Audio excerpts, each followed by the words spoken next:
right there. He isn't coming to save you. What the hell is going on here? I shouted, my voice carrying across the entire property. I never thought I'd be telling this story. My name is Lewis Johnson, and I'm what people call a billionaire. But money doesn't protect you from heartbreak, betrayal, or the worst kind of pain. The kind that comes from the people you trust most. It was supposed to be the perfect surprise. March 15th, Genevieve's birthday.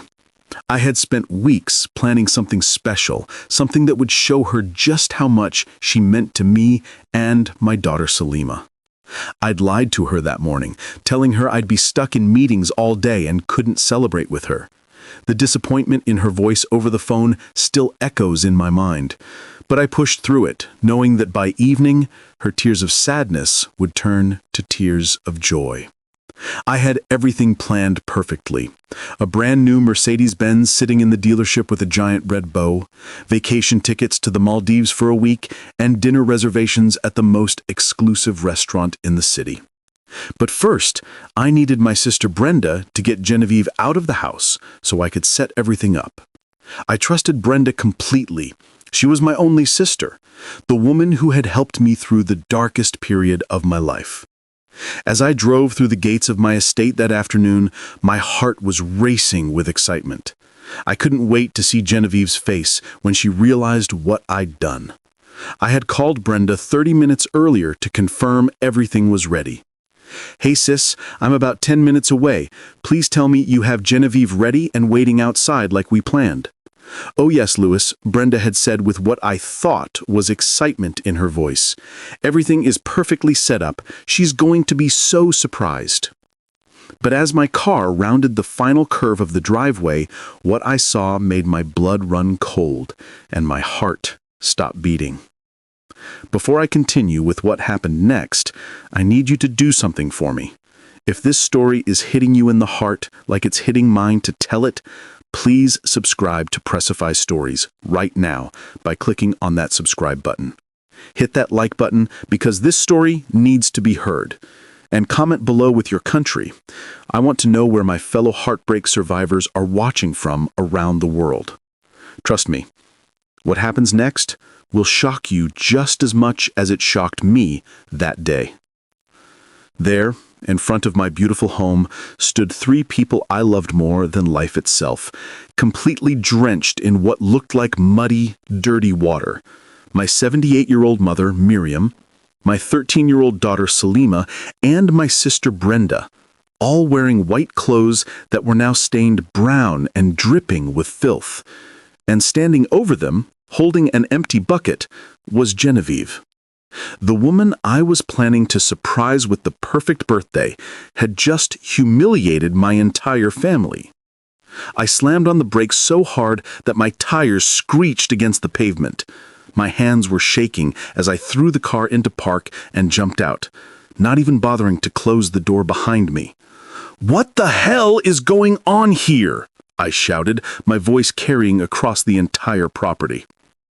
Genevieve's head snapped up, her eyes wide with what looked like panic. The bucket slipped from her hands and clattered to the ground. My mother was crying, her usually perfect gray hair matted against her head. Salima looked devastated, her school uniform completely ruined.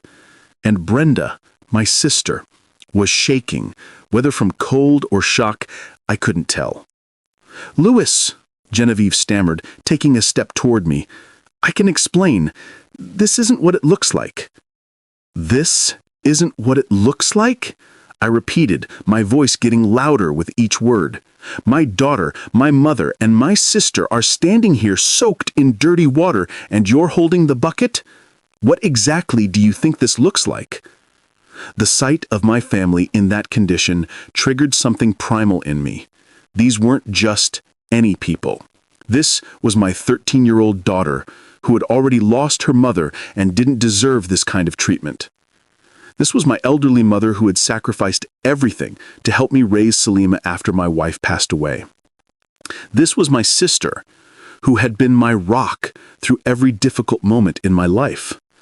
And the woman I loved, The woman I was about to give the world to had just humiliated all of them. But let me back up. Let me tell you how we got to this moment. Because the story of my relationship with Genevieve isn't just a love story. It's a story about loss, hope, and the dangerous game of trusting the wrong people. 5 years before that terrible day, I was a different man. My name is Lewis Johnson, and by the time I was 35, I had built a business empire worth over $2 billion. I owned hotels, restaurants, real estate properties, and tech companies. Forbes magazine had featured me on their cover twice. People called me a success story, the American dream personified. But success means nothing when you're holding the hand of the person you love most in the world as they take their last breath. My wife, Latoya, wasn't just my spouse. She was my childhood sweetheart, my best friend, my everything. We grew up in the same neighborhood in Detroit, went to the same elementary school, the same high school. I asked her to be my girlfriend when we were both 16 years old, sitting in the back row of our chemistry class. She said yes with a smile that could light up the darkest room. Latoya and I didn't just date through high school, we built dreams together. While other teenagers were worried about who they were taking to prom, we were planning our entire future. We got married right after college graduation, and when I started my first business, she was right there beside me, handling the books, answering phones, and believing in me when nobody else did.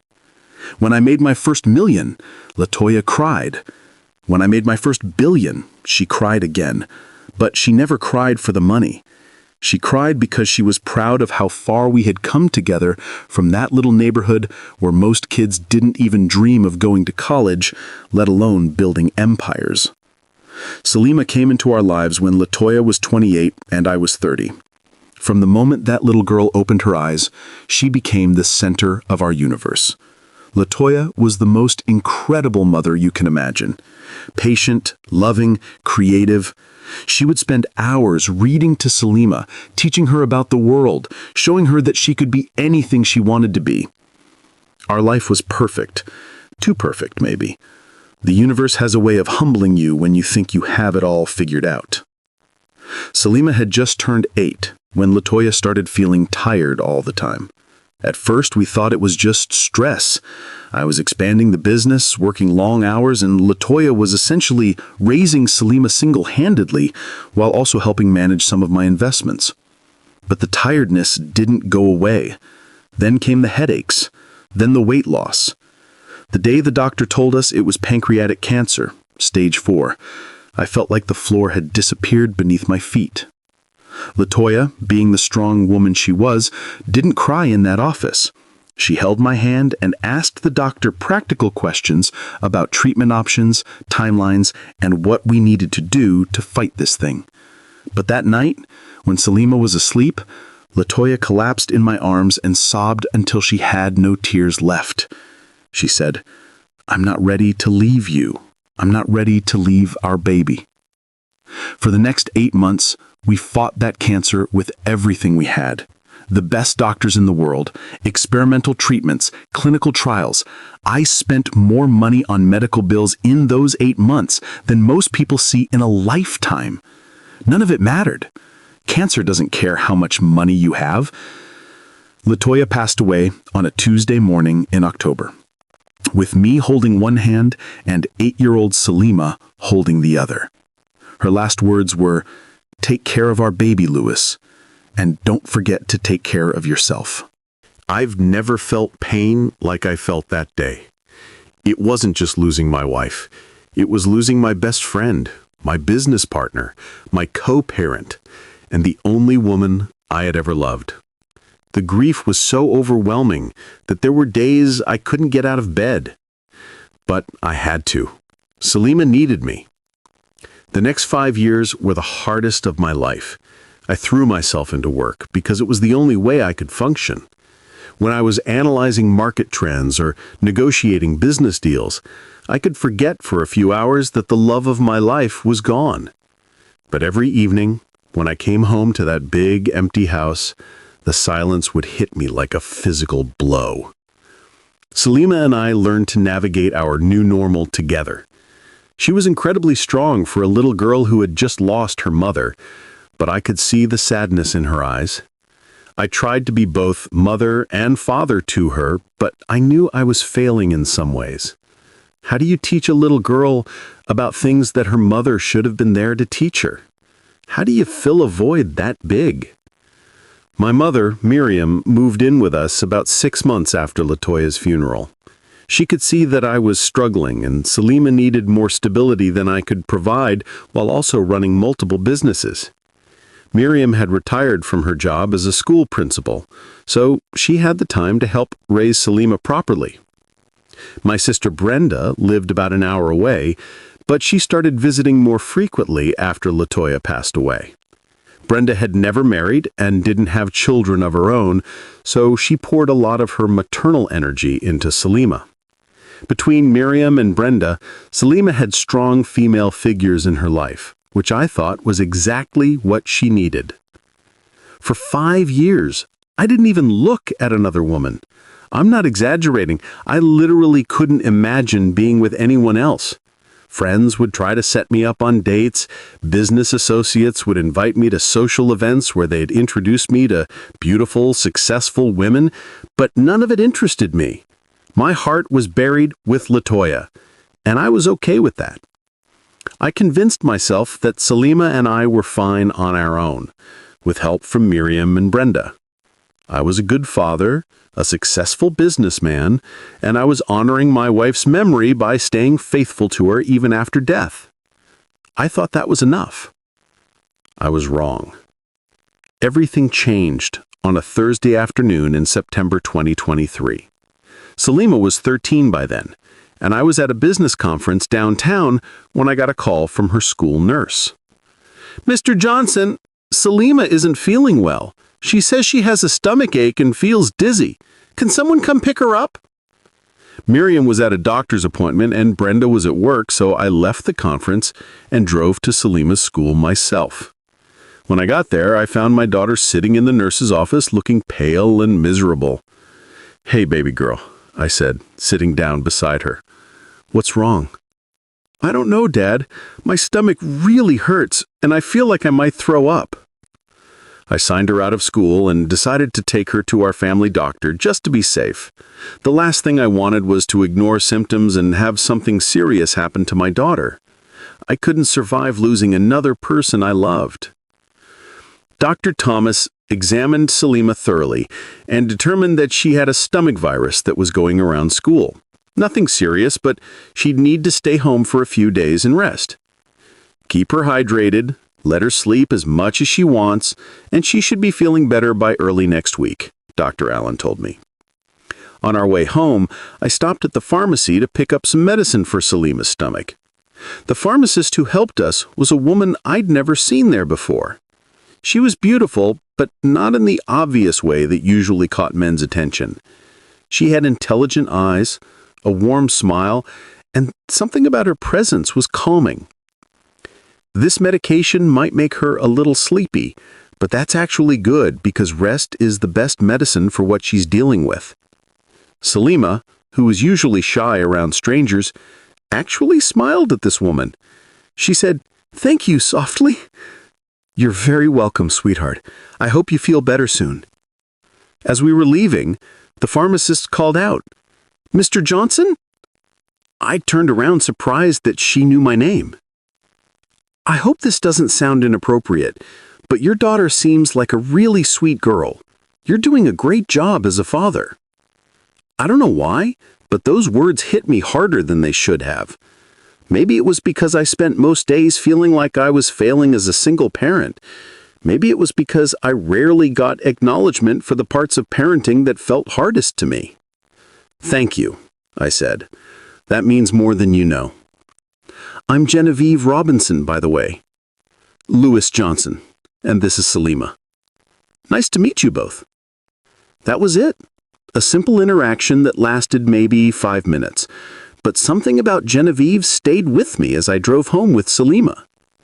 Over the next few days, as I took care of Salima while she recovered from her stomach virus, I kept thinking about the pharmacist who had been so kind to both of us. It wasn't romantic interest. I was still convinced that part of my life was over forever. It was more like curiosity about a person who seemed genuinely caring in a world where most people barely noticed each other. Salima was feeling better by Monday, but I found myself stopping by that pharmacy later that week to pick up vitamins that I didn't really need. Genevieve was working again, and when she saw me, her face lit up with recognition. "Mr. Johnson, how is Salima feeling?" "Much better, thank you. She's back in school and driving her grandmother crazy with all her energy." "That's wonderful! Kids bounce back so quickly." "They do. Thank you again for being so kind to her last week. She mentioned you several times while she was recovering." "She did?" "She said you were the nicest pharmacist she'd ever met. Coming from a 13-year-old, that's high praise." We talked for maybe 10 more minutes about nothing important. The weather, how busy the pharmacy had been, some changes they were making to the store layout. But there was something easy about talking to Genevieve. I didn't feel like I had to be Louis Johnson the billionaire or Louis Johnson the grieving widower. I could just be Louis. I started finding reasons to stop by that pharmacy once or twice a week. Sometimes I needed actual prescriptions or over-the-counter medications. Sometimes I just wanted to talk to someone who didn't know my whole tragic story and didn't look at me with pity in their eyes. "You want to be a business owner?" I asked her one day.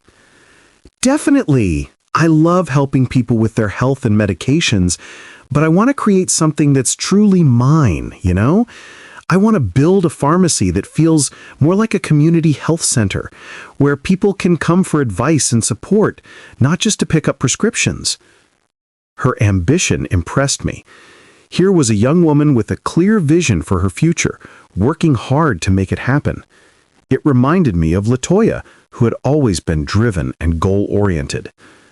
About 2 months after we first met, I was in the pharmacy picking up allergy medication for Salima when Genevieve said something that surprised me. "Can I ask you something, Mr. Johnson?" "Of course, and you can call me Louis." "Louis, then. I hope this isn't too personal, but Salima mentioned her grandmother when she was here a few weeks ago, and I know you're raising her, but she's never mentioned her mother. I was just wondering—" I felt my chest tighten. This was always the hardest conversation to have with new people. Her mother passed away 5 years ago. Cancer. Genevieve's face immediately filled with compassion. "Oh my God, Louis! I'm so sorry. I shouldn't have asked." "It's okay. It's a fair question. Salima doesn't talk about her mother much with people she doesn't know well, but LaToya she was everything to us.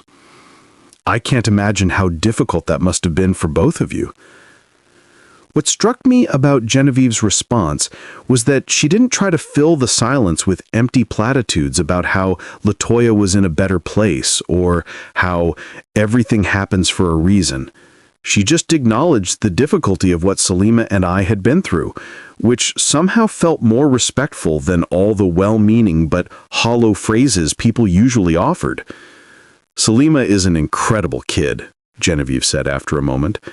"You can tell she's been loved and raised well. I try my best, but honestly, most days I feel like I have no idea what I'm doing. Raising a daughter as a single father is harder than running a billion-dollar company." "You're a billion-dollar company owner?" Genevieve asked, but not in the way people usually asked when they found out about my wealth. She seemed more surprised than impressed. "Yes, among other things, yes. But that doesn't make parenting any easier." "I bet it doesn't. Money can solve a lot of problems, but it can't replace a parent's love and attention." That conversation was the moment I realized I was developing feelings for Genevieve. Not because she knew about my money and didn't seem to care, but because she understood that the most important parts of life couldn't be bought. Over the next few weeks, our conversations became longer and more personal. Genevieve would take her lunch breaks when she saw me coming into the pharmacy, and we'd sit in the small break room, talking about everything and nothing. I learned that Genevieve had grown up in a middle-class family in Chicago, that she had put herself through pharmacy school with a combination of scholarships, loans, and part-time jobs. She was close with her parents, but had moved away to build her own life and career. "What made you choose our city?" I asked her one day. "Honestly, the cost of living is lower here than in Chicago, but there are still good opportunities. I researched the area and realized there was a need for more personalized pharmacy services. It seemed like the perfect place to eventually start my own business." "That's smart. Too many people chase opportunities in oversaturated markets." "Exactly. Plus, I like smaller communities. I want to know my customers personally, understand their health needs, be someone they can trust with their questions and concerns." The more I got to know Genevieve, the more impressed I became with her character. She was intelligent, ambitious, caring, and genuine. She worked extra shifts to save money for her future business. She volunteered at a local health clinic on weekends, providing free medication consultations for people who couldn't afford to see doctors regularly. But most importantly, she was wonderful with Salima. I'd started bringing Salima with me to the pharmacy sometimes, and Genevieve always made time to talk with her. She'd ask about school, remember details from previous conversations, and treat Salima like a young adult rather than a child. "Genevieve makes me feel smart," Salima told me one day after we'd visited the pharmacy. "What do you mean, baby girl?" "I mean, when I tell her about school or my friends, she really listens. She asks good questions and remembers what I told her before. Most adults just pretend to care about what kids have to say." That observation from my 13-year-old daughter meant more to me than any business review or magazine article ever had. Salima is an excellent judge of character, probably because she'd learned to be cautious about trusting new people after losing her mother. One evening in December, about 3 months after Genevieve and I had first met, I was putting Salima to bed when she said something that stopped me in my tracks. "Dad, do you like Genevieve?" "What do you mean, sweetheart?" "I mean, do you like her the way you liked Mom?" The question caught me completely off guard. I thought I had been careful not to show any romantic interest in Genevieve around Salima. The last thing I wanted was to confuse my daughter or make her feel like I was trying to replace her mother. "Why do you ask that?" "Because you smile differently when you talk about her, and you've been happier the last few weeks." Out of the mouths of babes. I sat down on the edge of Salima's bed and tried to figure out how to answer her honestly. "Genevieve is a very nice person," I said carefully. "I enjoy talking with her." "It's okay if you like her, Dad. Mom wouldn't want you to be sad forever." The wisdom in my 13-year-old daughter's words brought tears to my eyes. "How do you know what Mom would want?" "Because I remember how much she loved you, and people who love you want you to be happy even after they're gone." That night, after Salima was asleep, I sat in my home office and thought seriously about my feelings for Genevieve for the first time. I had been telling myself that we were just friends, that I was simply enjoying having adult conversation with someone who didn't know all the details of my past. But Salima was right. I was happier than I had been in years. The question was whether I was ready to open my heart to someone new, knowing that it meant potentially risking that kind of devastating loss again. 2 days before Christmas, I made a decision that terrified and excited me in equal measure. I asked Genevieve if she'd like to have dinner with Salima and me. "Just dinner," I clarified quickly. "Nothing fancy. Salima mentioned that she wanted to show you some of her artwork, and I thought maybe you'd like to come to our house for a home-cooked meal." Genevieve's smile was radiant. "I would love that, Louis. Should I bring anything?" "Just yourself." That dinner was the beginning of everything good that would eventually be destroyed by the people I trusted most. Genevieve arrived at our house on a Saturday evening, carrying a small gift bag. When Salima answered the door, Genevieve handed her the bag. "What's this?" Salima asked. "Just a little something I saw that made me think of you." Inside the bag was a beautiful leather-bound journal with Salima's initials embossed on the cover. "You mentioned that you like to write stories. I thought you might like a special place to keep them." Salima's face lit up like Christmas morning. "This is amazing! Thank you so much!"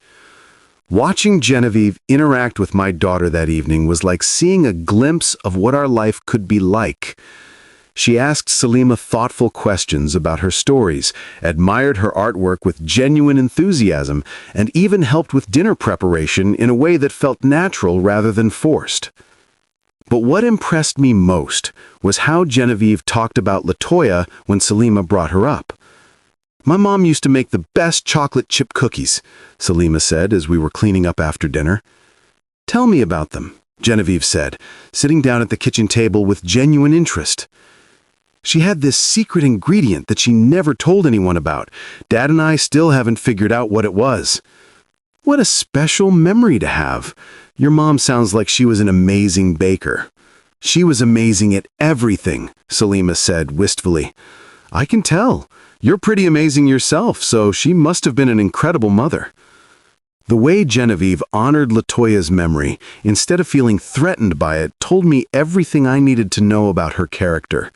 A lesser person might have changed the subject or felt uncomfortable talking about my deceased wife. Genevieve embraced those conversations because she understood that LaToya would always be part of our family. After Salima went to bed that night, Genevieve and I sat in my living room talking until almost midnight. "Thank you for tonight," I said. "Salima really enjoyed having you here." "I enjoyed it too. She's such a special kid, Louis. You've done an incredible job raising her." "I've had a lot of help from my mother and sister." "That's wonderful that you have that support system. What about you? Do you have family here?" "No, my parents are still in Chicago.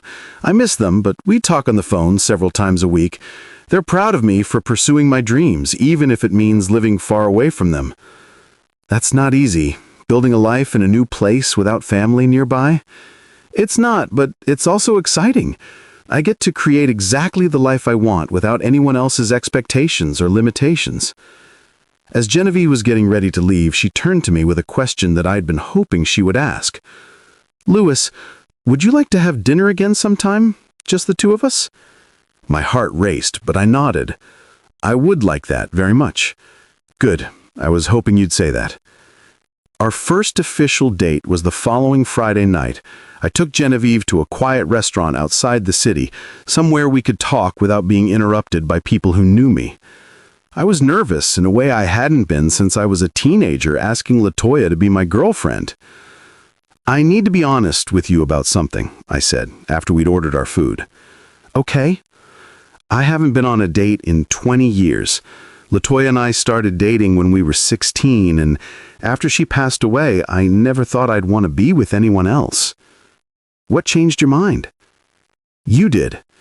The way you are with Salima, the way you talk about your dreams, the way you make me feel like myself instead of just a grieving widower or a successful businessman.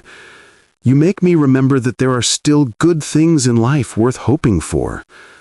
Genevieve reached across the table and took my hand. "Louis, I need to be honest with you too. I've dated other people, but I've never felt this connected to someone. You're kind, intelligent, and devoted to your daughter in a way that shows me exactly what kind of man you are. I'm not trying to replace Salima's mother or compete with her memory. I just want to be part of your lives if you'll let me." That night, I knew I was falling in love again. It felt different than it had with LaToya. I was older, more cautious, carrying more pain, but it also felt like a gift I hadn't expected to receive. Genevieve and I dated for 8 months before I proposed. They were the best 8 months I'd had since LaToya's death. Genevieve brought joy and laughter back into our house. She and Salima developed a beautiful relationship that didn't try to replace the mother-daughter bond Salima had lost, but created something new and special. But not everyone in my family was happy about my relationship with Genevieve. From the very beginning, my mother Miriam was cold toward Genevieve. It wasn't obvious. Miriam was too polite to be outright rude, but there was a distance there that I couldn't understand. "She seems nice enough," Miriam would say when I asked her opinion about Genevieve. "I just hope you're not rushing into anything." Mom, we've been dating for 6 months. I'm not rushing into anything. It just seems very convenient that this young woman happened to be working at the pharmacy when you needed her. Sometimes people seek out wealthy men for the wrong reasons. That comment frustrated me because it implied that Genevieve was some kind of gold digger, which couldn't have been further from the truth. Genevieve insisted on paying for her own meals when we went out to dinner. She brought groceries when she came over to cook with us. She never asked me for anything and actually seemed uncomfortable when I tried to buy her expensive gifts. My sister Brenda was even more skeptical than Miriam. "Louis, I love you and I want you to be happy," Brenda said to me one day when we were alone. "But don't you think it's a little suspicious that this woman is suddenly so perfect for you and Salima? Real life isn't usually that easy." "What do you mean?" "I mean that Salima has been the center of your world for 5 years. Any woman who wants to be with you is going to have to win Salima over. It's convenient that Genevieve is so good with kids." "Are you suggesting that Genevieve is manipulating Salima?" "I'm suggesting that some people are very good at telling others what they want to hear." These conversations with my mother and sister planted seeds of doubt that I tried to ignore. I told myself that they were just being protective, that they needed time to get used to the idea of another woman in our lives. But their skepticism started to make me question things I hadn't questioned before. Was Genevieve really as genuine as she seemed? Was I being naive because I wanted so desperately to be happy again? Was I putting Salima at risk by bringing someone new into our lives? Despite my family's reservations, my relationship with Genevieve continued to deepen. By month 7, she was spending most weekends at our house. Salima would ask for Genevieve's help with homework, confide in her about problems with friends at school, and include her in conversations about her mother without any prompting from me. One evening in July, Salima was in her room doing homework when Genevieve and I cleaned up after dinner. "Louis," Genevieve said quietly, "can I ask you something?" "Of course." "Have I done something to upset your mother and sister? I feel like they don't really like me, and I don't understand why." I had been hoping this conversation wouldn't come up, but I knew it was inevitable. "What makes you think they don't like you?"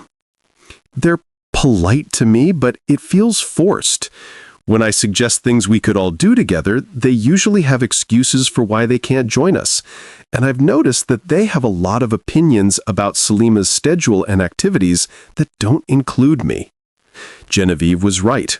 Miriam and Brenda had been finding ways to create situations where they could spend time with Salima without Genevieve around. They'd planned shopping trips, movie dates, and visits to relatives during times when they knew Genevieve would be with us. "They're protective," I said, which was true, but not the whole truth. "They helped me through the worst time of my life, and they love Salima like she's their own daughter. It might take them some time to accept that our family is changing." "I understand that, and I respect it. I would never try to come between you and your family. But Louis, I love you, and I love Salima. I want us all to be able to get along." "I love you too," I said, and meant it completely. "Give them time. They'll come around." I believed that when I said it. I thought my mother and sister just needed to see how happy Genevieve made Salima and me. I thought they'd eventually realize that Genevieve wasn't trying to replace anyone or change anything fundamental about our family. I was so wrong about everything. In August, exactly 8 months after our first date, I decided to propose to Genevieve. I had been thinking about it for weeks, and everything felt right. Selima was thriving, Genevieve and I were deeply in love, and I was ready to build a future with her. I planned the proposal carefully. Genevieve had mentioned several times that her favorite place in the city was the botanical gardens, especially the rose garden where she liked to walk on Sunday afternoons. I arranged for the garden staff to let me in early one Sunday morning to set up. When Genevieve arrived for what she thought was just our usual walk, she found the rose garden decorated with white lights and flowers. I was waiting for her at the center of the garden with the ring. "Genevieve," I said, getting down on one knee, "8 months ago, I thought my chance at love and happiness was buried with my wife. You showed me that the heart has an unlimited capacity for love, and that honoring the past doesn't mean giving up on the future. You've made Selima laugh again. You've made me believe in tomorrow again, and you've shown me that our family can grow without losing what we already have. Will you marry me?" Through tears of joy, she said yes. When we got home that afternoon to share the news with Selima, my daughter screamed with excitement and threw her arms around both of us. "Does this mean Genevieve is going to live here all the time now?" "If that's okay with you," Genevieve said. "Are you kidding? That's the best news ever." But when I called Miriam and Brenda to share our engagement news, their reactions were much more subdued. "That's wonderful, son," Miriam said in a tone that didn't sound wonderful at all. "I hope you've thought this through carefully." "Mom, I love her. She loves Selima and me. What more is there to think through?" "Marriage is a big step, especially when children are involved. I just want to make sure you're making this decision for the right reasons." Brenda's response was even more discouraging. "Louis, are you sure you're ready for this? You've been alone for 5 years, and now you're jumping into marriage after 8 months? I'm not jumping into anything. I know what I want." "I hope so. I just don't want to see you or Selima get hurt." The lack of enthusiasm from my family about my engagement bothered me more than I wanted to admit, but I pushed those feelings aside. This was supposed to be one of the happiest times of my life, and I wasn't going to let anyone's negativity ruin it. Genevieve moved into our house 2 weeks after our engagement. It felt natural having her there full-time. She had her own space in what used to be the guest room, but most evenings we'd all spend time together in the living room or kitchen, talking about our days, helping Selima with homework, or just enjoying each other's company. For a few months, everything seemed perfect. Genevieve had given her notice at the pharmacy and was using the time to research locations and investors for her own pharmacy business. I had offered to finance her venture, but she politely declined, saying she wanted to build her business with her own resources and loans she could qualify for based on her business plan. "I appreciate the offer, Louis, but this is something I need to do myself," she explained. "If I'm going to succeed, I want it to be because I earned it, not because I'm engaged to someone with money." Her independence was one of the things I loved most about her. Genevieve never made me feel like she was with me for my wealth. She insisted on contributing to household expenses, she bought her own clothes and personal items, and she even set up a separate savings account where she put aside money each month toward her future business. But while our relationship was flourishing, the tension with my mother and sister was getting worse, not better. Miriam started making subtle comments about how crowded the house felt with another person living there. She'd mentioned how she missed the quiet times she used to have with Selima when it was just the three of us. She'd bring up memories of LaToya at random moments, especially when Genevieve was around, as if she was trying to remind everyone that there had been another woman in this role before. Brenda became even more direct in her disapproval. "Louis, I love you, but I think you're making a mistake," she told me one day when Genevieve was out running errands. "What kind of mistake?" "You're letting this woman change everything about your family. Selima is getting too attached to her. What happens if this doesn't work out? You'll break that little girl's heart all over again." "It's going to work out, Brenda.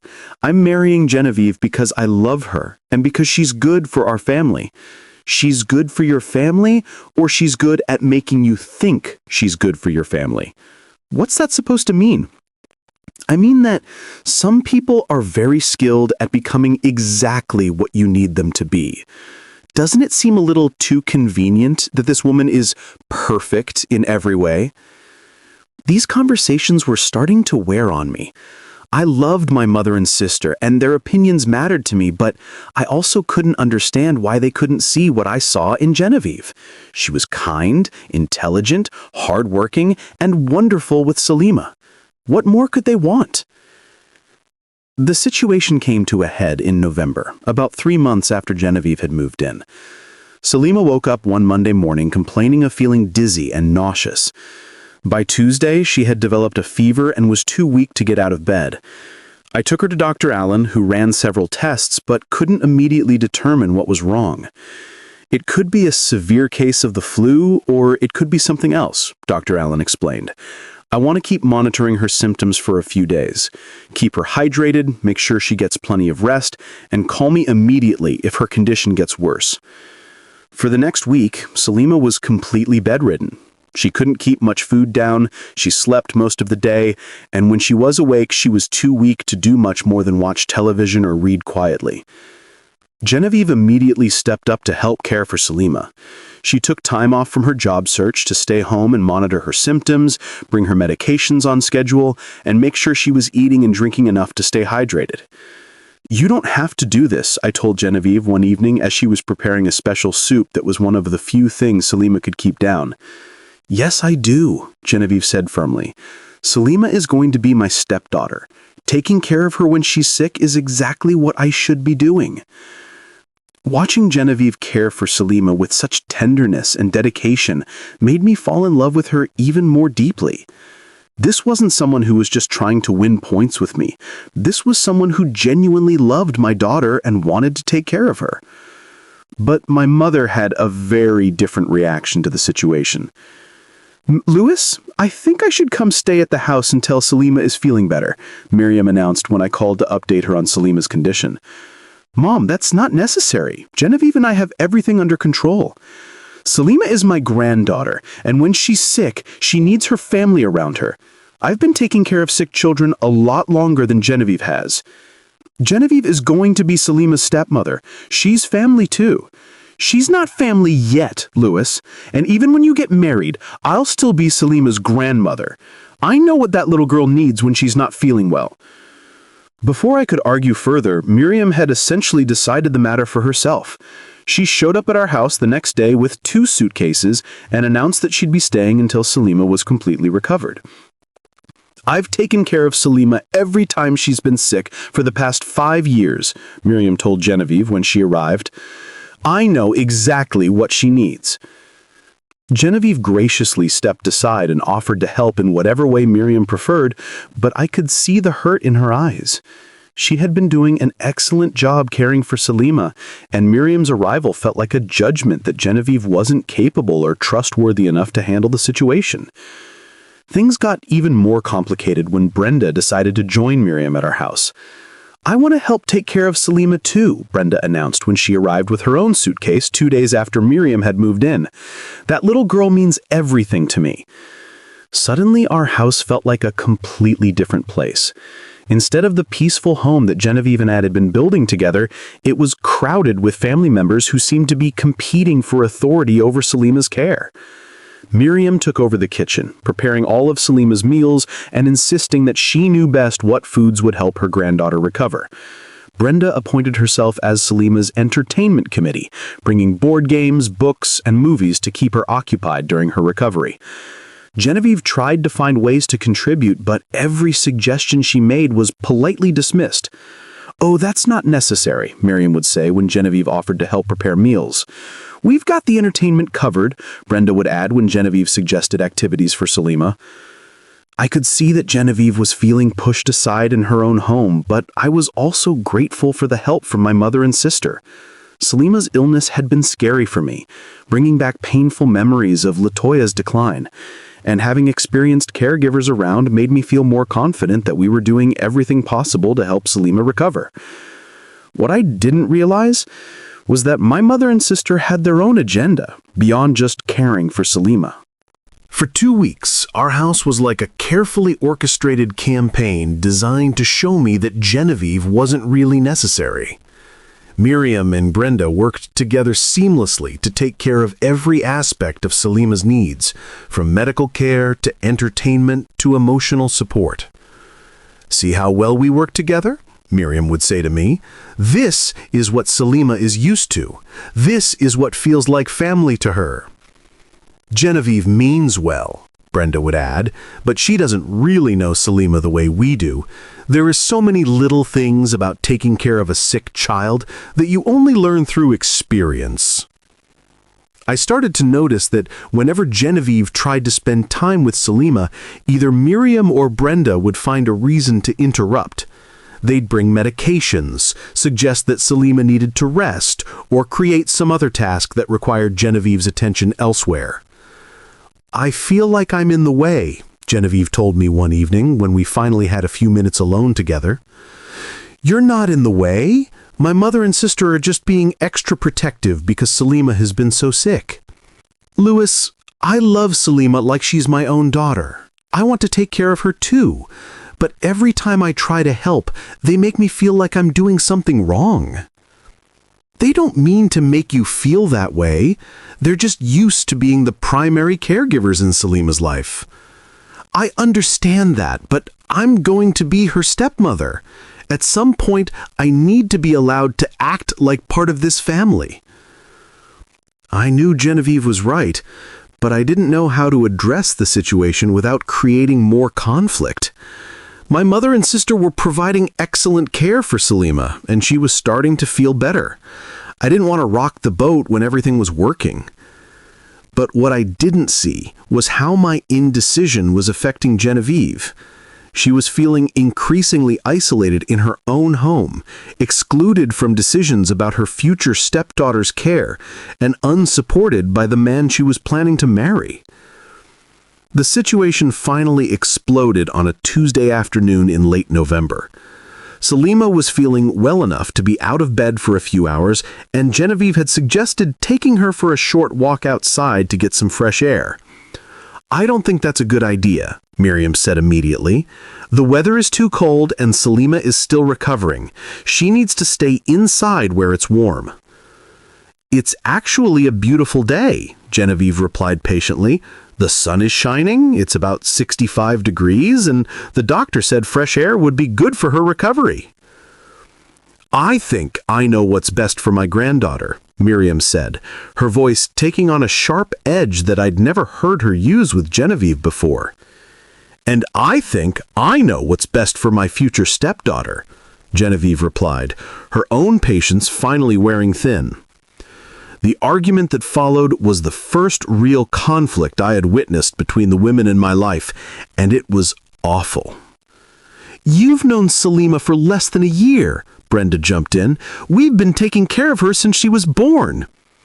"That doesn't mean you have more authority over her care than I do," Genevieve shot back. "I live here. I'm engaged to her father. I love her just as much as you do." "Love isn't the same thing as experience," Miriam said coldly. "There are things about raising children that you can't learn from books or by playing house for a few months." "Playing house?" Genevieve's voice rose. "Is that what you think I'm doing here?" "I think you're a young woman who's gotten in over her head. Taking care of a sick child isn't the same as being the fun girlfriend who shows up for dinner and movie nights." I should have stepped in and defended Genevieve. I should have told my mother and sister that they were being unfair and hurtful. But I was scared. Scared of creating more conflict when Salima was still recovering. Scared of damaging my relationships with the women who had helped me through the worst time of my life. So I said nothing. Genevieve looked at me with tears in her eyes, waiting for me to support her. When I remained silent, something changed in her expression.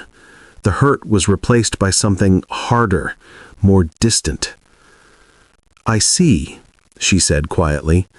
"I guess I know where I stand in this family." She went to our room and didn't come out for the rest of the day. That night, I tried to talk to her about what had happened. "Genevieve, I'm sorry about earlier. Everyone is just stressed because Salima has been sick. Louis, This isn't about stress. This is about your mother and sister not wanting me in this family and you not being willing to stand up for me. That's not true. They just need time to adjust. It's been over a year, Louis. How much more time do they need? They're protective of Salima. Can you try to understand that? I am protective of Salima too. I love her just as much as they do. The difference is that I also love and respect you, and I'm not trying to undermine your relationship with your daughter. What do you mean? I mean that your mother and sister don't want you to have a life that doesn't revolve around them.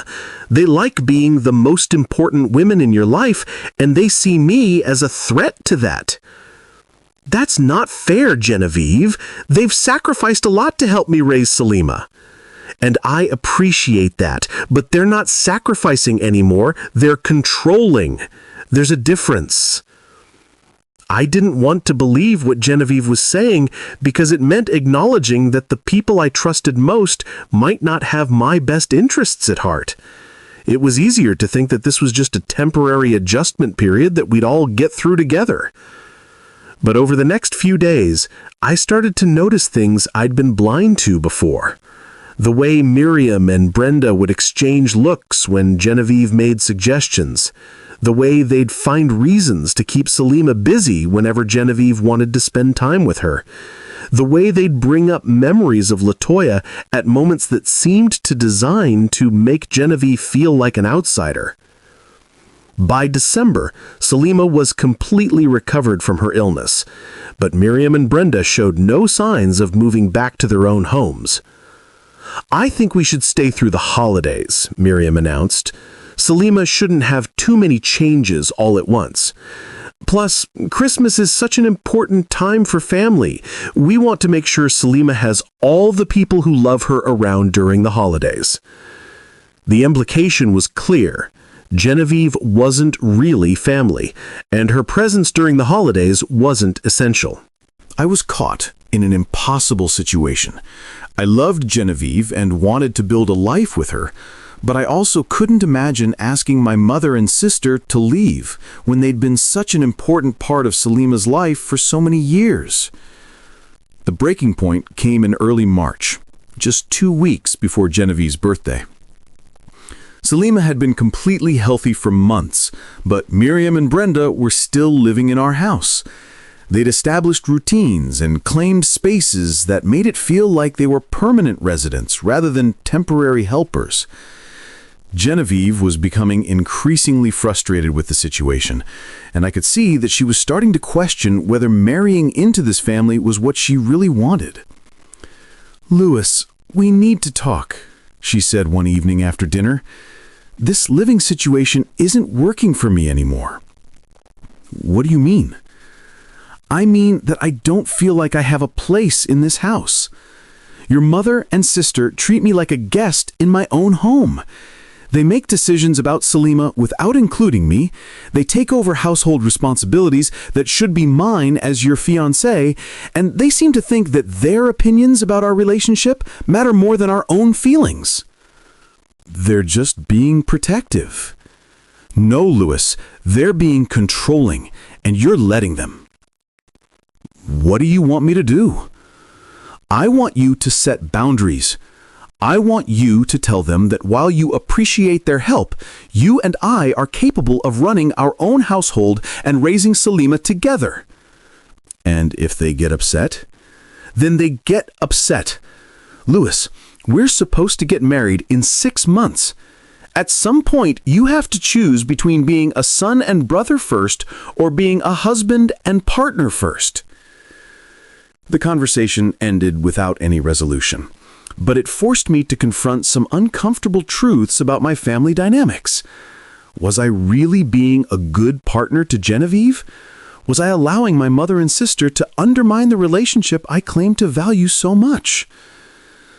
I decided to plan something special for Genevieve's birthday as a way to show her how much she meant to me. If I couldn't figure out how to address the bigger issues with my family, at least I could give her one perfect day that was entirely focused on our relationship. I planned everything meticulously. The Mercedes-Benz with the red bow, the vacation to the Maldives, the dinner at the most exclusive restaurant in the city.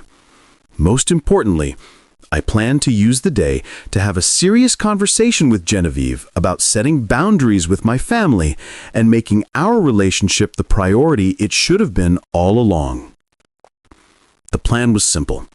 I would tell Genevieve that I had to work late and couldn't celebrate her birthday with her. Meanwhile, I'd coordinate with Brenda to get Genevieve out of the house so I could set up the surprises. When Genevieve came back, she'd find the car, the vacation tickets, and me ready to apologize for the way I've been handling things with my family. I called Brenda the morning of Genevieve's birthday to explain the plan. I need you to get Genevieve out of the house for about 2 hours this afternoon. Tell her you want to take her shopping or for coffee, anything to keep her busy while I set up her birthday surprise. What kind of surprise? Brenda asked. I'm giving her a car and booking a vacation for us. But more importantly, I'm going to have a conversation with her about our future and how we need to start putting our relationship first like it should have been all along. There was a pause on the other end of the line. Louis, are you sure that's a good idea? What do you mean? I mean that, don't you think you're moving a little fast? You've been engaged for less than a year, and now you're talking about making your relationship with Genevieve more important than your relationships with the people who've been in your life forever? Brenda, she's going to be my wife. Of course our relationship should be the priority. I just think you should be careful. Selima needs stability, and if this thing with Genevieve doesn't work out, you'll have damaged your relationships with the people who really matter for someone who might not even stick around. Her words hit me harder than they should have. Was I being naive about Genevieve's commitment to our family? Was I risking Selima's emotional security for a relationship that might not last? But then I thought about how happy Genevieve made me, how good she was with Selima, how much joy she'd brought back into our lives. I thought about the way she cared for Selima when she was sick, the way she respected LaToya's memory, the way she'd tried so hard to build relationships with my mother and sister despite their coldness toward her. Brenda, I love Genevieve. She's good for me and good for Selima. I need you to support this relationship, not try to talk me out of it. Okay, Louis, I'll help with your surprise. I'll get Genevieve out of the house this afternoon. I should have heard the resignation in her voice. I should have recognized that her agreement came too easily after her attempts to discourage me. But I was focused on creating the perfect day for the woman I loved, and I trusted my sister to help me make that happen. I had no idea that Brenda and Miriam had been planning something very different for Genevieve's birthday. At 3:30 that afternoon, I was driving home with my heart full of excitement and anticipation. The Mercedes was being delivered to the house at 4 o'clock. I had the vacation tickets in my jacket pocket, along with a small jewelry box containing diamond earrings that I planned to give Genevieve as an additional surprise. I called Brenda to make sure everything was on schedule. Hey sis, I'm about 10 minutes away. Please tell me you have Genevieve ready and waiting outside like we planned. Oh yes, Louis, and everything is perfectly set up. She's going to be so surprised. As I turned into the driveway of my estate, I was mentally rehearsing what I was going to say to Genevieve, how I was going to apologize for not supporting her better with my family, how I was going to promise that our relationship would be my priority going forward, and how I was going to ask her to be patient with me while I figured out how to set appropriate boundaries with my mother and sister. But as my car rounded the final curve and my house came into view, the words I had planned died in my throat. There, standing in front of my home, were 3 people wearing white clothing that was completely soaked with muddy, dirty water. My mother, Miriam, looking frail and shocked, water dripping from her gray hair. My sister, Brenda, her white blouse stained brown and clinging to her body. And my daughter, Salima, my beautiful 13-year-old daughter who had already lost one mother, standing there in her white school uniform that was now ruined with filth. And standing above them, holding an empty bucket, was Genevieve. The woman I had been about to surprise with a car and a vacation had just humiliated the three most important people in my life. I slammed on the brakes and jumped out of my car before it had completely stopped moving. What the hell is going on here? The scene in front of me was like something out of a nightmare. Miriam was crying, her hands shaking as she tried to wipe dirty water from her face. Salima looked terrified and confused, her young body trembling from shock and cold.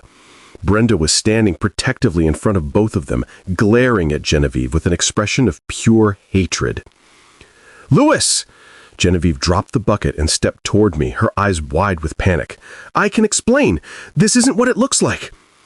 "This isn't what it looks like?" I shouted, my voice echoing across the property. "My mother, my sister, and my daughter are standing here soaked in dirty water, and you're holding the bucket. What exactly do you think this looks like?" "Louis, please, you have to listen to me." "No, I don't have to listen to anything. Look at them. Look at my family." I rushed to Salima first, wrapping my arms around my shivering daughter. "Baby girl, are you hurt? Are you okay?" "I'm okay, Daddy," but I could hear the tears in her voice. "But I'm so cold, and my uniform is ruined." "We're going to get you cleaned up and warm, sweetheart, I promise." I turned to my mother, who looked smaller and more fragile than I'd ever seen her. "Mom, are you all right? Do you need medical attention?" "I'm fine, Louis. I can't believe she would do something like this." "Brenda?" I looked at my sister, who was still glaring at Genevieve with an expression that could have melted steel. "I'm okay, Louis, but this is exactly what we've been trying to tell you about her." "Louis, please!" Genevieve was crying now, reaching out toward me. "You have to let me explain what really happened here." "Explain?" I turned on her with fury I'd never felt in my life. "Explain how you threw dirty water on a 78-year-old woman? Explain how you humiliated a 13-year-old child who's done nothing but love and trust you? What possible explanation could you have for this?" "It was an accident. I was trying to—" "An accident?" Brenda stepped forward, her voice shaking with anger. "An accident doesn't explain why you were screaming at us before you threw that water. An accident doesn't explain why you told us we weren't welcome in this house." "That's not what happened," Genevieve protested. "Are you calling me a liar?" Miriam asked, her voice quiet but deadly serious. I looked between the women in my life, three people who were soaked and humiliated, and one person holding an empty bucket with tears streaming down her face. The evidence was right in front of me. Whatever had led up to this moment, the result was clear. Genevieve had thrown dirty water on my family. "I trusted you," I said to Genevieve, my voice breaking. "I brought you into our home, into our family. I was ready to give you everything, my love, my daughter, my entire life. And this is how you treat the people I care about most? Louis, you don't understand. I understand perfectly. I understand that my mother and sister were right about you all along. I understand that I was so desperate to be happy again that I ignored every warning sign. I understand that I put my daughter at risk by bringing someone into our lives who could treat her this way. Please, just give me 5 minutes to tell you what really happened here." "I don't need 5 minutes. I can see what happened. My family is standing here, soaked in dirty water, and you're holding the bucket." The pain in Genevieve's eyes was almost unbearable to look at, but the sight of my mother, sister, and daughter in their condition was worse. "Louis," Genevieve said quietly, "if you send me away now, you'll regret it for the rest of your life. The only thing I regret is not listening to my family when they tried to warn me about you." "Your family?" Genevieve started to say something, then stopped herself. "You know what? You're right. You should listen to your family. They clearly know you better than I do." What's that supposed to mean? It means that I thought you were the kind of man who would trust the woman he loves enough to hear her side of the story. I thought you were the kind of father who would want to understand what really happened before making assumptions. I was wrong about both of those things. Her words stung because they contained just enough truth to make me doubt myself for a moment. But then I looked at Salima's ruined uniform and my mother's tear-stained face, and my resolve hardened. "Get your things and get out," I said coldly. "Louis, get out!" I screamed loud enough that neighbors probably heard me. "Get out of my house, get out of our lives, and don't ever come back." Genevieve stared at me for a long moment, tears streaming down her face. Then she turned and walked toward the house to gather her belongings. As I watched her go, part of me wanted to call her back. Part of me wanted to demand a full explanation of what had happened. Part of me remembered all the reasons I had fallen in love with her in the first place. But the larger part of me, the part that was a father first, a son second, and a brother third, knew that I had to protect my family. And if Genevieve was capable of this kind of cruelty toward the people I loved most, then she wasn't the woman I thought she was. "Come on," I said to my family. "Let's get you all cleaned up and warm." As we walked toward the house, Brenda put her arm around Salima and whispered something in her ear that made my daughter nod. Miriam leaned heavily on my arm, still shaking from the shock of what had happened. "We tried to tell you, son," Miriam said quietly. "We could see what kind of person she really was, but we knew you had to figure it out for yourself." "I'm sorry, Mom. I should have listened to you and Brenda." "You loved her," Brenda said. "There's no shame in that, but some people are very good at hiding their true nature until they don't need to anymore." An hour later, after my family had showered and changed into clean clothes, Genevieve appeared in the living room with 2 suitcases and the engagement ring I had given her. "I'm leaving," she said simply, placing the ring on the coffee table.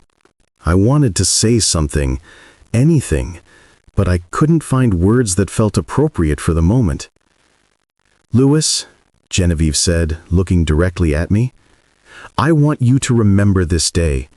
I want you to remember exactly how this felt. Because someday you're going to find out the truth about what really happened here.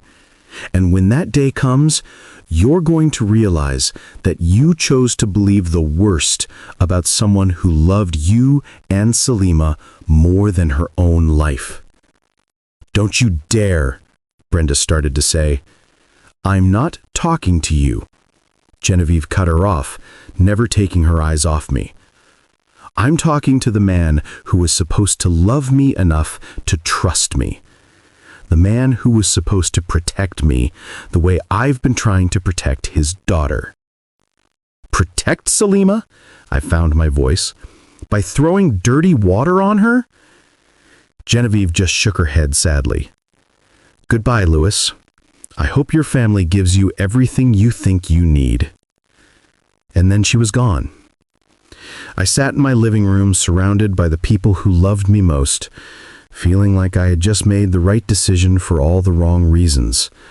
Or maybe the wrong decision for all the right reasons. I couldn't tell anymore. All I knew was that the woman I had planned to surprise with a perfect birthday had just walked out of my life forever. And I was the one who had sent her away. As I looked at my mother, sister, and daughter, all safe and dry in clean clothes, I told myself that I had protected my family from someone who could have caused them much worse harm down the road. But late that night, as I lay in bed staring at the ceiling, I couldn't shake the memory of the pain in Genevieve's eyes when she looked at me one last time. And I couldn't stop thinking about her final words. "Someday, you're going to find out the truth about what really happened here." What if I had just made the biggest mistake of my life? What if there was more to this story than what I had seen with my own eyes? What if the people I trusted most had been lying to me all along? But those were questions for another day.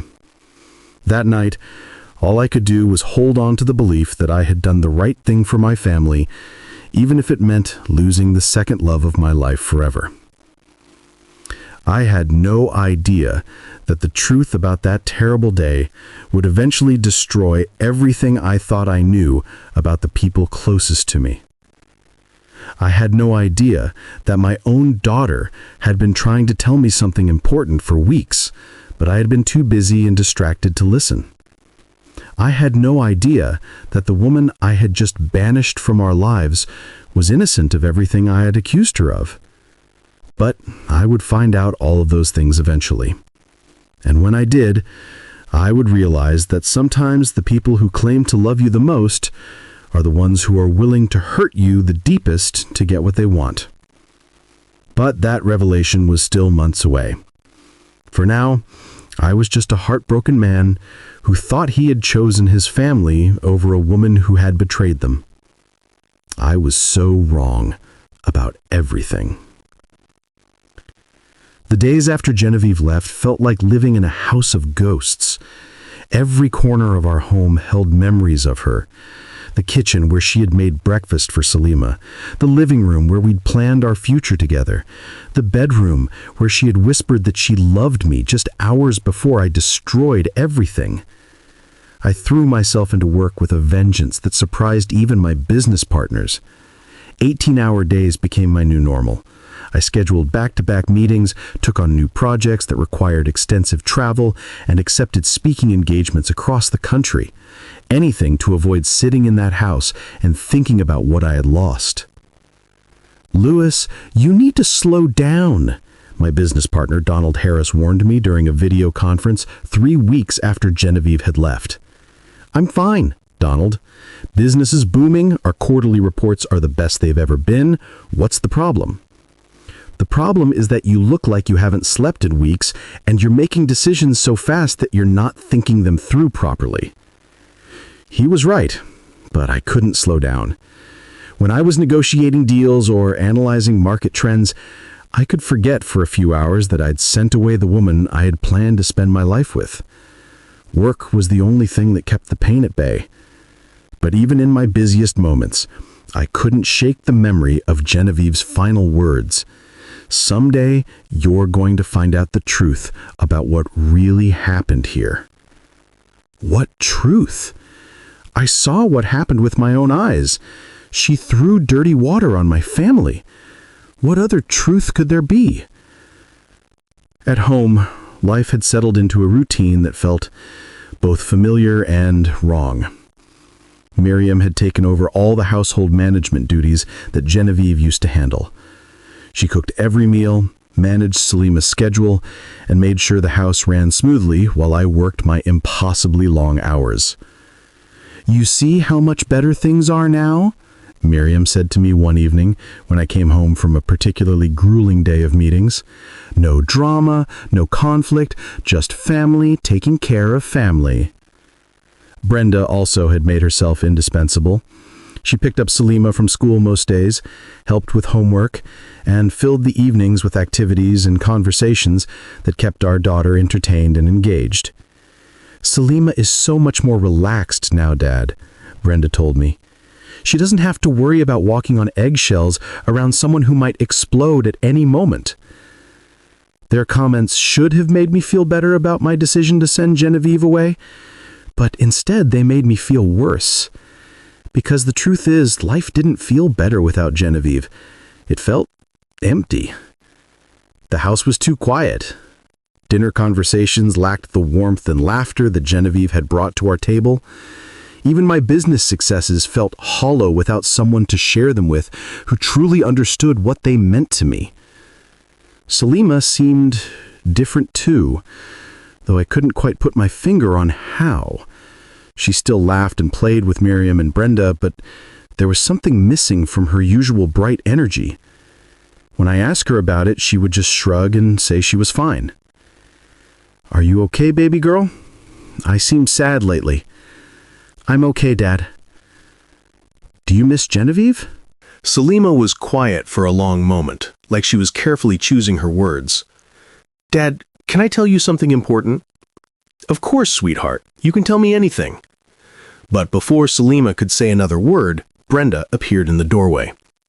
"Louis, I'm sorry to interrupt, but you have an urgent phone call from Japan. Something about the hotel deal you've been working on." I looked between my daughter and my sister, torn between business and family.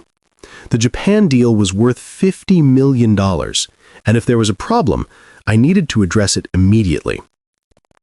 "Can you hold that thought, baby girl? I'll come back in a few minutes, and we can talk about whatever you wanted to tell me." "Okay, Dad," Salima said, but I caught a flash of disappointment in her eyes. By the time I finished the call from Japan, which took over an hour, Salima was asleep. I made a mental note to continue our conversation the next day, but the next day brought its own set of crises and demands, and I forgot all about what my daughter had wanted to tell me. This became a frustrating pattern over the following weeks. Every time I tried to have a real conversation with Salima, something would interrupt us. Phone calls, meetings, family activities planned by Miriam and Brenda, there was always something more urgent demanding my attention. "Dad, can we talk?" Salima would ask. "Of course, sweetheart. Just give me 5 minutes to finish this email." But 5 minutes would turn into an hour, and by then, Miriam would announce that dinner was ready, or Brenda would suggest a family movie night, or some business emergency would pull me away completely. I started to notice that Salima would get a particular look on her face during these interruptions, frustrated, almost desperate, like she was carrying something heavy that she needed to share, but couldn't find the right moment. "Is everything okay at school?" I asked her one morning over breakfast. "School is fine, Dad, but I really need to... Miriam, I need to talk to you about Salima's parent-teacher conferences next week. I think we should all go together to show a united family front." "That sounds good, Mom. Salima, what were you saying?" But Salima just shook her head. "Nothing important. I have to get ready for school." I watched my daughter leave the kitchen with slumped shoulders, and something nagged at me. Was I missing something important? Was I so focused on work and my own pain that I wasn't seeing what my daughter needed? 6 weeks after Genevieve left, I was in my home office working late when I heard a soft knock on my door. "Come in," I called out, expecting to see Miriam or Brenda. Instead, Salima peeked her head around the door. She was wearing her pajamas and looked like she'd been crying. "Baby girl, what's wrong? It's almost midnight. You should be asleep." "Dad, I really need to talk to you. It's about something important that happened, and I think you should know about it." The desperation in her voice made me close my laptop and give her my full attention. "Okay, sweetheart, come sit with me." Salima climbed into the chair across from my desk, took a deep breath, and opened her mouth to speak. "Salima," Miriam's voice called out from the hallway. "Honey, what are you doing out of bed?" "She couldn't sleep," I explained. "She wanted to talk about something." "Oh, sweetheart," Miriam said, walking over to Salima with a gentle but firm expression. "You know you need your rest for school tomorrow. And your father has been working so hard lately. He needs a sleep too." "But Grandma, this is really important." "I'm sure it feels important, honey. But sometimes when we're tired, small things seem bigger than they really are. Come on, I'll make you some warm milk and tuck you back into bed." Miriam gently but firmly guided Salima out of my office, and I was left sitting alone, wondering what my daughter had been so desperate to tell me. But I had 3 more hours of work to finish before I could sleep, and by morning, the moment had passed. When I asked Salima about it the next day, she just said, "It's okay, Dad. Grandma said maybe it wasn't as important as I thought." But something in her voice told me that wasn't true. The interruptions continued, and they were starting to feel less coincidental and more deliberate. Every single time Salima tried to have a serious conversation with me, something or someone would intervene. "Dad, can I ask you something about Genevieve?" "What about her, sweetheart?" "Well, do you think maybe..." "Good morning, family." Brenda burst through the back door carrying bags of groceries and filling the kitchen with noise and activity. "I brought supplies for pancakes. Salima, come help me make your favorite breakfast." But Aunt Brenda, I was talking to Dad about something. Oh, it can wait, can it? We need to get these pancakes started before your grandmother wakes up. You know how she loves fresh pancakes on Saturday morning. Salima looked at me helplessly, but I was already being pulled into helping with breakfast preparations. Another moment lost. Later that day, when Salima tried again, Miriam suddenly needed help reorganizing the linen closet. The next time, there was an urgent call from a business associate. The time after that, Brenda had planned a surprise outing to the mall.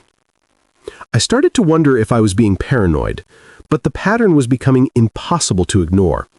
It was like my mother and sister had developed a sixth sense for knowing exactly when Salima wanted to talk to me privately. Meanwhile, my own emotional state was becoming increasingly complicated. The anger I had felt toward Genevieve in the immediate aftermath of that terrible day was gradually being replaced by something more complex: grief, regret, and a growing sense that something wasn't right about the whole situation. I found myself thinking about Genevieve at odd moments. When I saw couples laughing together at restaurants during business dinners, when I heard songs on the radio that reminded me of evenings we'd spent together, when I walked past the pharmacy where we'd first met. "You're thinking about her again," Brenda said one evening when she found me staring out the window instead of eating the dinner Miriam had prepared. "What makes you think that?" "You get this look on your face, like you're trying to solve a puzzle that doesn't have a solution." "Maybe I am." "Louis, what happened that day was terrible, but it showed you who Genevieve really was underneath all the charm and sweetness. You did the right thing by protecting your family." "Did I?" "Of course you did. Look at how peaceful our lives are now. Look at how happy Salima is." But when I looked at Salima, I didn't see happiness. I saw a 13-year-old girl who seemed to be carrying a burden too heavy for her young shoulders. And every time she tried to share that burden with me, something prevented it from happening. 2 months after Genevieve left, I made a decision that I thought would help me move forward. I decided to start dating again. It wasn't because I was over Genevieve. I wasn't sure I'd ever be over her completely. But I was lonely, and I thought that meeting new people might help me stop dwelling on what I'd lost. Brenda was thrilled with this decision. "It's about time, Louis. You're still young, and you deserve to be happy. I know some wonderful women who would be perfect for you." She immediately started arranging introductions with friends, colleagues, and acquaintances. Successful, attractive women who checked all the boxes on paper. Educated, sophisticated, financially independent. I went on dates with Claire Allen, a successful real estate developer, with Rose Taylor, a federal judge, with Veronica Brown, a tech entrepreneur. All of these women were impressive, intelligent, and beautiful. Any man would have been lucky to build a relationship with any of them. But every date felt like I was going through the motions, trying to force feelings that weren't there. "How was dinner with Veronica?" Brenda asked after one particularly awkward evening. "She's nice." "Just nice? Louis, she's perfect for you. She's successful, she's gorgeous, and she clearly adores you." "She doesn't even know me." "She wants to get to know you. That's why people date." "Brenda, I'm not ready for this." "You're just comparing everyone to Genevieve, and that's not fair. You're holding on to an idealized memory of someone who showed her true colors when it mattered most." Maybe Brenda was right. Maybe I was holding on to an idealized memory. But I couldn't shake the feeling that there were pieces of this puzzle that I wasn't seeing clearly. 3 months after Genevieve left, something happened that made me start questioning everything I thought I knew about that day. I was having lunch with my business partner Donald when he mentioned something that caught my attention. "By the way, Louis, I ran into that pharmacist you used to bring to company events. Genevieve something." My heart skipped a beat. "You saw Genevieve? Where?" "At the medical conference downtown. She was presenting a paper on community health initiatives. Really impressive stuff, actually." "She was presenting a paper?" "Yeah, about pharmacy programs for underserved communities. She's apparently opened her own place now, and it's been incredibly successful. The local news did a story about how she's providing free medication consultations for people who can't afford regular health care. I stared at Donald, trying to process this information. The woman who had supposedly thrown dirty water on my family in a fit of rage was out there building a business dedicated to helping people who needed medical care? Did she mention me at all? No, but Louis, she looked different. Sadder, I guess, like someone who'd been through something difficult. The conversation stayed with me for days. If Genevieve was really the kind of person my family claimed she was, manipulative, cruel, unstable, would she be dedicating her life to helping others? Would she be earning recognition for community service? Or was there another explanation for what happened that day? That night, I found myself in Salima's room again, hoping to finally have the conversation that kept getting interrupted. "Baby girl, are you awake?" "Yes, Dad. I wanted to talk to you about something. You've been trying to tell me something for weeks now, and I keep getting distracted. I'm sorry about that." Salima sat up in bed, and even in the dim light, I could see hope in her eyes. "Dad, it's about what happened with Genevieve. I think you need to know." "Salima," Miriam's voice came from the doorway. "Louis, what are you two up so late?" "We're just talking, Mom." "Oh, that's sweet, but Louis, you have that early morning meeting with the investors from California. You need your sleep." "This is important, Mom." "I'm sure it is, but Salima has been having nightmares lately about that awful day with Genevieve. I don't think it's healthy for her to keep reliving those memories." I looked at Salima, who had gone very still. "You've been having nightmares?" "Not exactly nightmares, Dad. More like dreams about what happened," Miriam said quickly. "She keeps having dreams about that woman throwing water on her. Dr. Allen said it might be a form of trauma response." "Dr. Allen said that?" "When I took her for her regular checkup last week, he said the best thing is to not dwell on what happened and focus on moving forward." Salima was looking back and forth between me and Miriam with an expression I couldn't read. Something was wrong with this picture, but I couldn't figure out what it was. "Maybe we should talk tomorrow," I said to Salima, though I hated to postpone again. "Okay, Dad," she said quietly. But tomorrow brought another interruption, and the day after that brought another excuse. And slowly I began to realize that I hadn't had a single private conversation with my daughter since the day Genevieve left. The pattern was becoming impossible to ignore. Every time Salima tried to talk to me about something serious, my mother or sister would appear with urgent needs, important information, or gentle suggestions that we should wait for a better time. "Dad," Salima would start to say, "Louis, there's someone on the phone for you." "Dad, I need to tell you." "Salima, come help me with this recipe." "Dad, can we please just— oh, Louis, I forgot to mention that Salima has a dentist appointment." It was like they had developed a radar system for detecting whenever Salima wanted to confide in me. And each time it happened, Salima would look more frustrated and more defeated. I started to feel like there was a conspiracy in my own house, but every time I tried to examine that feeling logically, it seemed paranoid and unfair. My mother and sister had been nothing but supportive since Genevieve left. They had stepped up to help with household management and childcare while I dealt with my emotional crisis and work demands. Why would they deliberately prevent Salima from talking to me? But the question kept nagging at me, especially when I saw the look of desperation that would cross my daughter's face every time another conversation was interrupted. 4 months after Genevieve left, I was walking through downtown when I passed the location where she had opened her new pharmacy.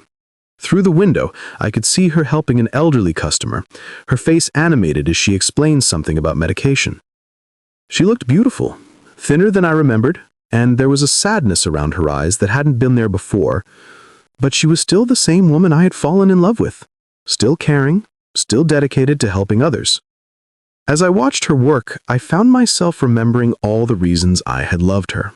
Her kindness towards Salima, her respect for Latoya's memory, the way that she had insisted on contributing to our household instead of just taking advantage of my wealth, the way that she had cared for Salima when she was sick. Was this really a woman who would throw dirty water on a child and elderly woman out of spite? For the first time since that terrible day, I allowed myself to seriously consider the possibility that I might have been wrong about what happened. But if I was wrong about Genevieve, what did that mean about my mother and sister? What did that mean about the family members I had trusted most in the world? The thought was too disturbing to pursue, so I pushed it aside and continued walking. But I couldn't push aside the image of Genevieve's face or the memory of her final words to me. Someday, you're going to find out the truth about what really happened here. That evening, I came home determined to finally have an uninterrupted conversation with Salima. I was going to turn off my phone, ignore any interruptions, and listen to whatever she had been trying to tell me for months. But when I walked into the house, I found Miriam and Brenda in the kitchen, whispering urgently about something. They stopped talking when they saw me. "Is everything okay?" I asked. "Oh, yes, everything's fine," Miriam said quickly. "We were just discussing Salima's school schedule." "Where is Salima?" "She's at a sleepover at her friend Rhoda's house," Brenda said. "She'll be back tomorrow afternoon." I felt a surge of frustration, another missed opportunity to talk to my daughter. She didn't mention a sleepover this morning. "It was a last-minute invitation. Rhoda's mother called this afternoon, and we thought it would be good for Salima to spend time with friends her own age." Something about their explanations felt rehearsed, but I couldn't put my finger on why. Next time, I'd like to be consulted before Salima makes plans like that. "Of course, Louis. We just thought you were so busy with work that you wouldn't want to be bothered with social arrangements." They were right. I had been overwhelmed with work, but still something felt off about the timing. The next day, when Salima came home from her sleepover, she seemed even more withdrawn than usual. When I asked her about her time at Rhoda's house, she gave vague answers and quickly excused herself to go to her room. I followed her upstairs and knocked on her door. "Come in, Dad." "How was the sleepover, baby girl?" "It was fine." "Just fine? You usually love spending time with Rhoda." Salima was quiet for a moment, like she was deciding to say something. "Dad, can I ask you something?" Of course. Do you think Genevieve was a bad person? The question caught me off guard. Why do you ask? I keep thinking about her, and I can't understand why she would do what everyone says she did.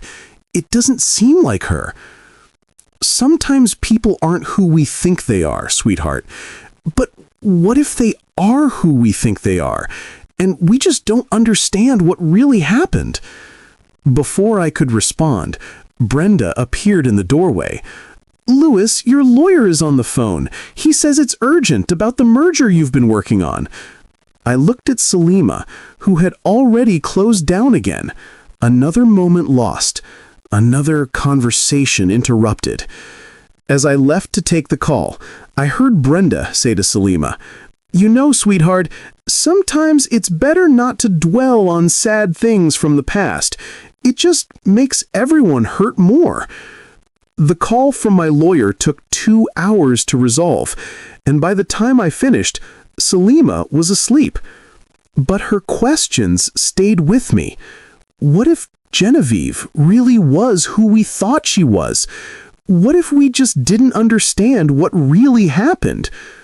What if the truth about that day was something completely different from what I had believed for the past 4 months? The thought scared me more than I wanted to admit, because if I had been wrong about Genevieve, then I had made a mistake that might be impossible to fix. And if I had been wrong about that day, what else had I been wrong about? Destroyed? The best thing that had happened to me and Salima since LaToya's death? Sent away an innocent woman who loved us both? Betrayed that trust in the worst possible way?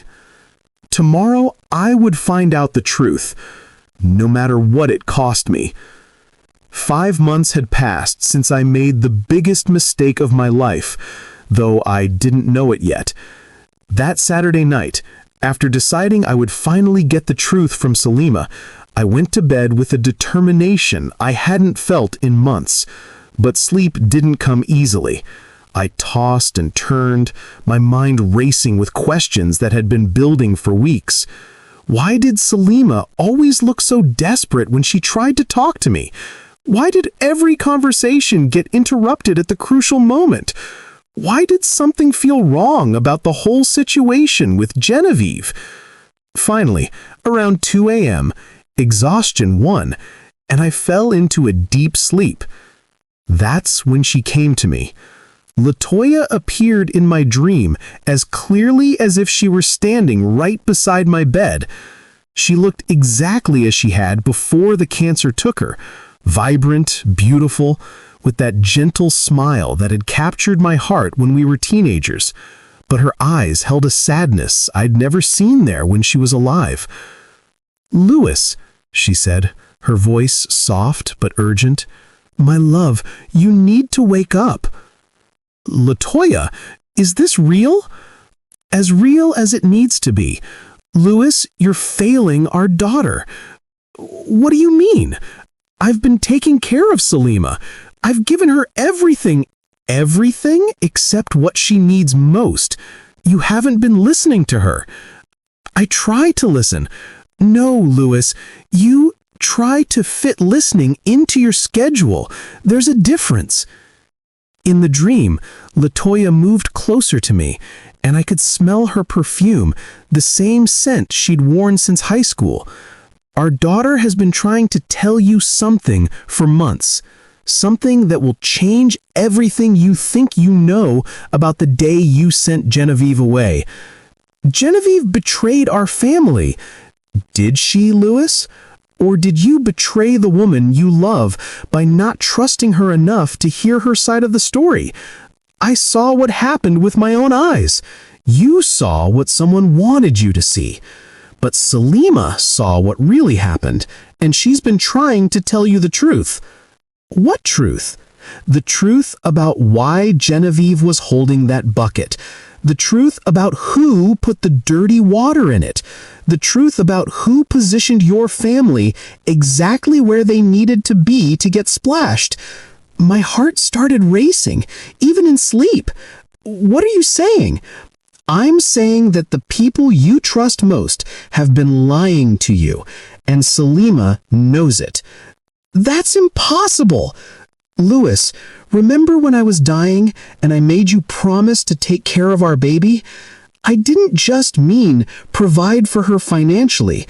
I meant listen to her, believe her, protect her from people who would hurt her, even if those people are family. Miriam and Brenda would never hurt Salima. They would hurt anyone who threatens their control over your life, including our daughter, if she tries to tell you the truth." The dream started to fade, but Latoya's voice remained crystal clear. "Go to Salima now, Louis, tonight. Wake her up and listen to what she's been trying to tell you. And this time, don't let anyone interrupt you." "Latoya, wait!" I love you, Louis, but I love our daughter more. And right now, she needs her father to choose her truth over everyone else's lies. I woke up with tears on my face and my heart pounding like I'd run a marathon. The dream had felt so real that I could still smell Latoya's perfume in the air. I sat up in bed shaking and looked at the clock. 2:17 a.m. Every instinct told me to wait until morning to have this conversation with Salima at a reasonable hour, but Latoya's words echoed in my mind. Go to Salima now, tonight. I got out of bed and walked quietly down the hall to my daughter's room. The house was completely silent. Miriam and Brenda had gone to bed hours earlier. I knocked softly on Salima's door. Salima, baby girl, are you awake? No response. I knocked a little louder. Salima! I heard rustling from inside the room, then footsteps. The door opened and my daughter appeared, rubbing her eyes. Dad, what's wrong? Are you okay? I'm fine, sweetheart. but I need to talk to you about something. Can I come in? Now? Dad, it's the middle of the night. I know, and I'm sorry, but this can't wait anymore. Salima stepped aside to let me into her room.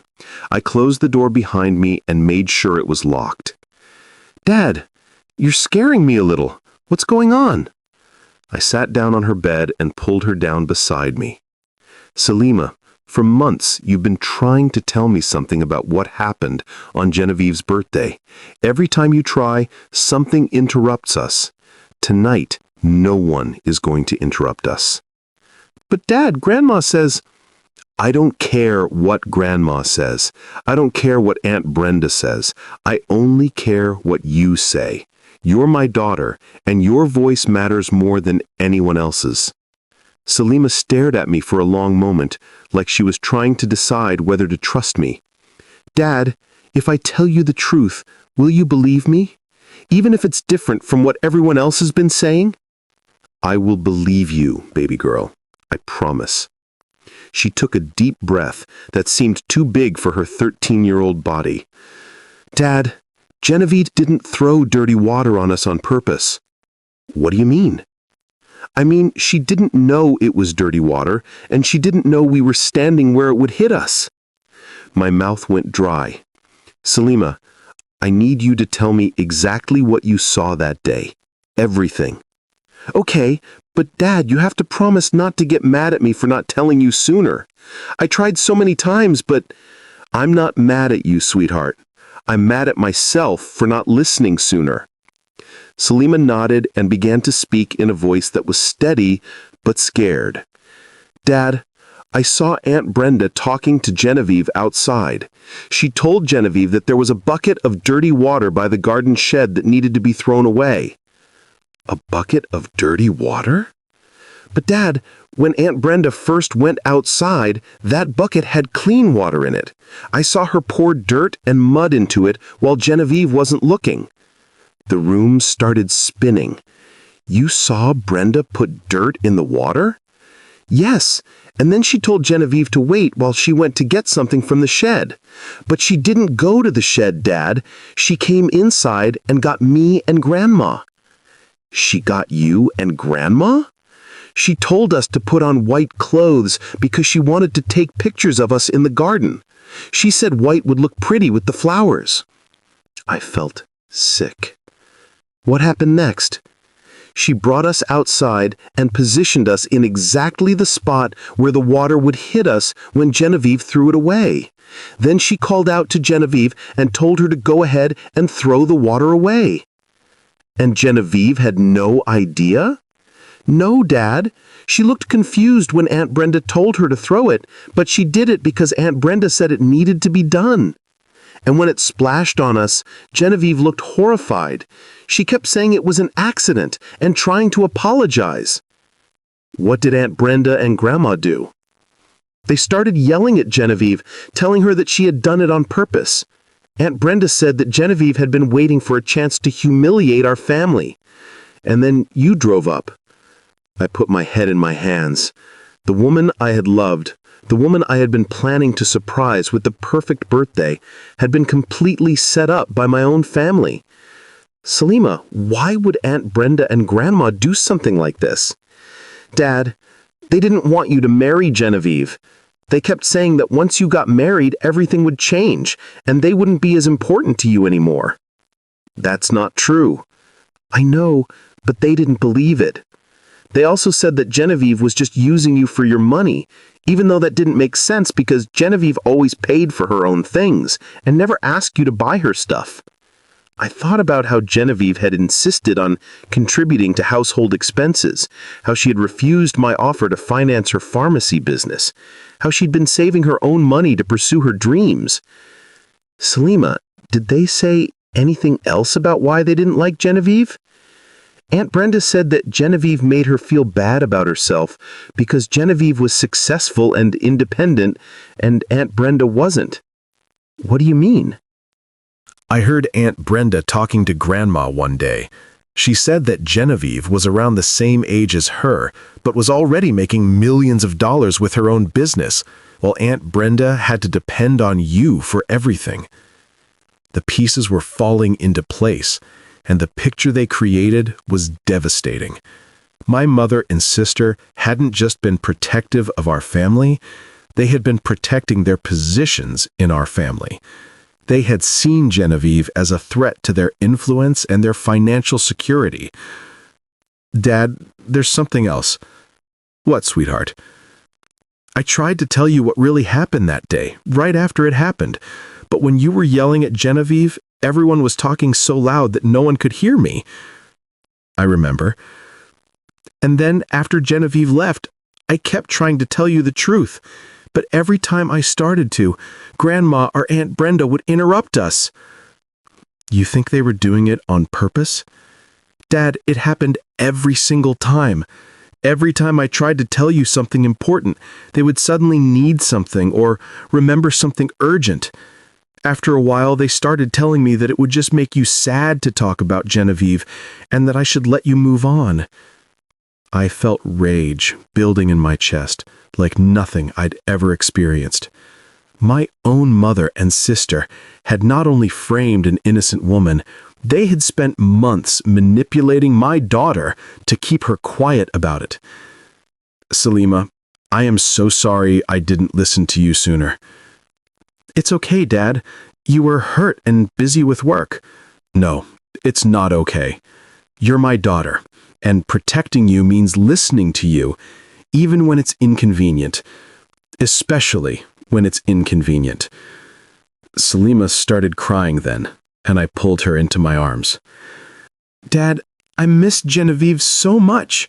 She was nice to me, and she made you happy, and she never tried to pretend to be my mom. She just loved us. I know, baby girl. I know.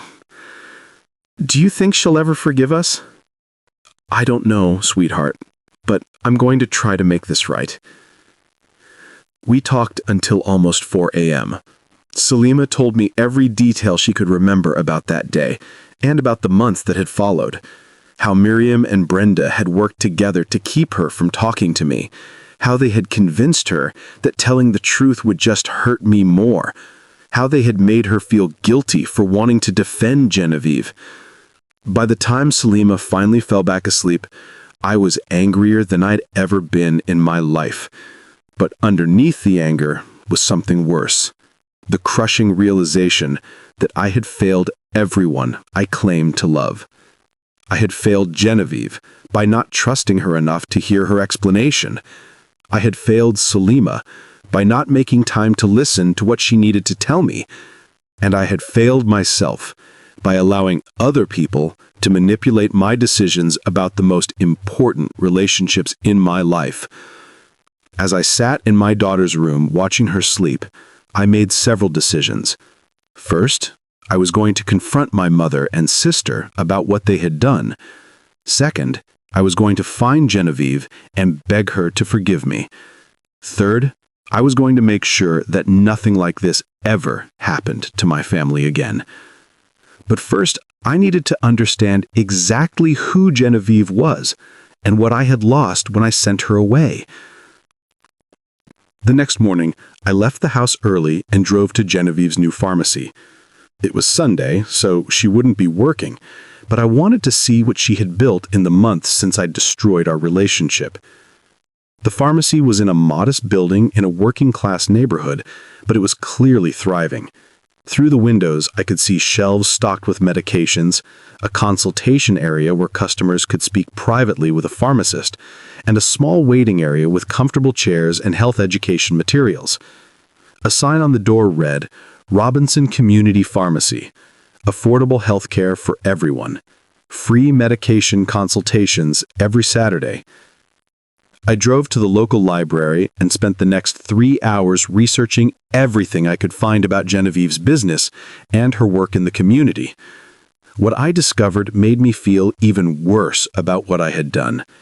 Genevieve hadn't just opened a successful pharmacy, she had created a community health resource that was making a real difference in people's lives. She offered sliding scale pricing for people who couldn't afford their medications. She provided free health screenings and education programs. She had partnered with local doctors to create a clinic that served uninsured patients. In just 5 months, she had built something that was generating significant revenue while also serving people who'd been ignored by other healthcare providers. An article in the local business journal described her as a millionaire entrepreneur who chose community service over maximum profit. The piece mentioned that she had turned down offers from national pharmacy chains to buy her business because she was committed to maintaining its community focus. A millionaire entrepreneur. Genevieve had been successful in her own right, not someone looking for a wealthy husband to take care of her. She had chosen to be with me and Salima because she loved us, not because she needed us financially. Everything my mother and sister had said about their motivations was wrong. I spent the rest of Sunday gathering information about Genevieve's life since our breakup. I learned that she was living in a beautiful downtown apartment that she owned outright, that she drove a Tesla she had bought with her own money, that she had invested in several other small businesses in the community. I also learned that she had been seen at various charity events and fundraisers, always alone. According to the society pages, she had turned down numerous invitations from eligible bachelors who were interested in dating her. She wasn't just surviving without me, she was thriving. But she was doing it alone. That evening, I came home prepared to confront my mother and sister about what they had done. But first, I wanted to make sure Salima was safe and supported. Baby girl, I need to have a difficult conversation with Grandma and Aunt Brenda tonight. Are you okay with that? What are you going to tell them? I'm going to tell them that I know the truth about what happened with Genevieve and that their behavior toward you and me has been unacceptable. Dad, what if they get mad? Then they get mad. Salima, part of being a good father is protecting you from people who would hurt you, even if those people are family. What about our living situation? Grandma and Aunt Brenda live here now. That's going to change. Our house needs to be a place where you feel safe to tell me anything without worrying about who might be listening or who might try to stop you. Salima looked relieved. I love Grandma and Aunt Brenda, but I don't like feeling like I have to keep secrets from you. You should never have to keep secrets from me, sweetheart. That's my fault for not creating an environment where you felt safe to talk to me. After Salima went to bed, I asked Miriam and Brenda to join me in the living room for a family meeting. This sounds serious, Brenda said as they sat down on the couch across from me. It is serious. I know what you did to Genevieve. The temperature in the room seemed to drop by 10 degrees. Miriam and Brenda exchanged a look that confirmed everything Salima had told me. Louis, I don't know what you're talking about. I'm talking about the fact that you set Genevieve up on her birthday. I'm talking about the fact that you deliberately framed her for something she didn't do. That's ridiculous, Brenda said, but her voice was shaking. Is it? Because Salima saw the whole thing. She saw you put dirt in clean water. She saw you position our family exactly where we needed to be to get splashed. She saw you orchestrate the entire thing. The silence that followed was deafening. Salima is a child, Miriam said finally. Children sometimes misunderstand what they see. Salima is 13 years old, and she's one of the most honest people I know, more honest than either of you, apparently. Louis, Brenda said, even if what you're saying is true, we did it to protect you. Protect me from what? From making the biggest mistake of your life. That woman was going to ruin everything you've built. What I've built, Brenda? What I built was a relationship with a woman who loved me and my daughter. What I built was a chance at happiness again. You destroyed that. She was using you, Miriam protested. For what? Mom, Genevieve is a millionaire. She didn't need my money. She was paying her own expenses. She refused my financial help with her business, and she was building a successful life completely independently. Then why was she with you? Because she loved me. Because she loved Salima. Because she wanted to build a family with us. And what about us? Miriam's voice was rising. What about the family that already existed? Were we supposed to just disappear so you could play house with some woman you barely knew? You were supposed to support the decision I made about my own life. You were supposed to trust that I could choose a partner without your interference. We know you better than she did. We've been taking care of you and Salima for years. And I'm grateful for that. But taking care of us didn't give you the right to sabotage my relationship or manipulate my daughter. We didn't manipulate. You spent months preventing Salima from telling me the truth. You made her feel guilty for wanting to defend someone she cared about. You used her love for me to keep her quiet about what she had witnessed.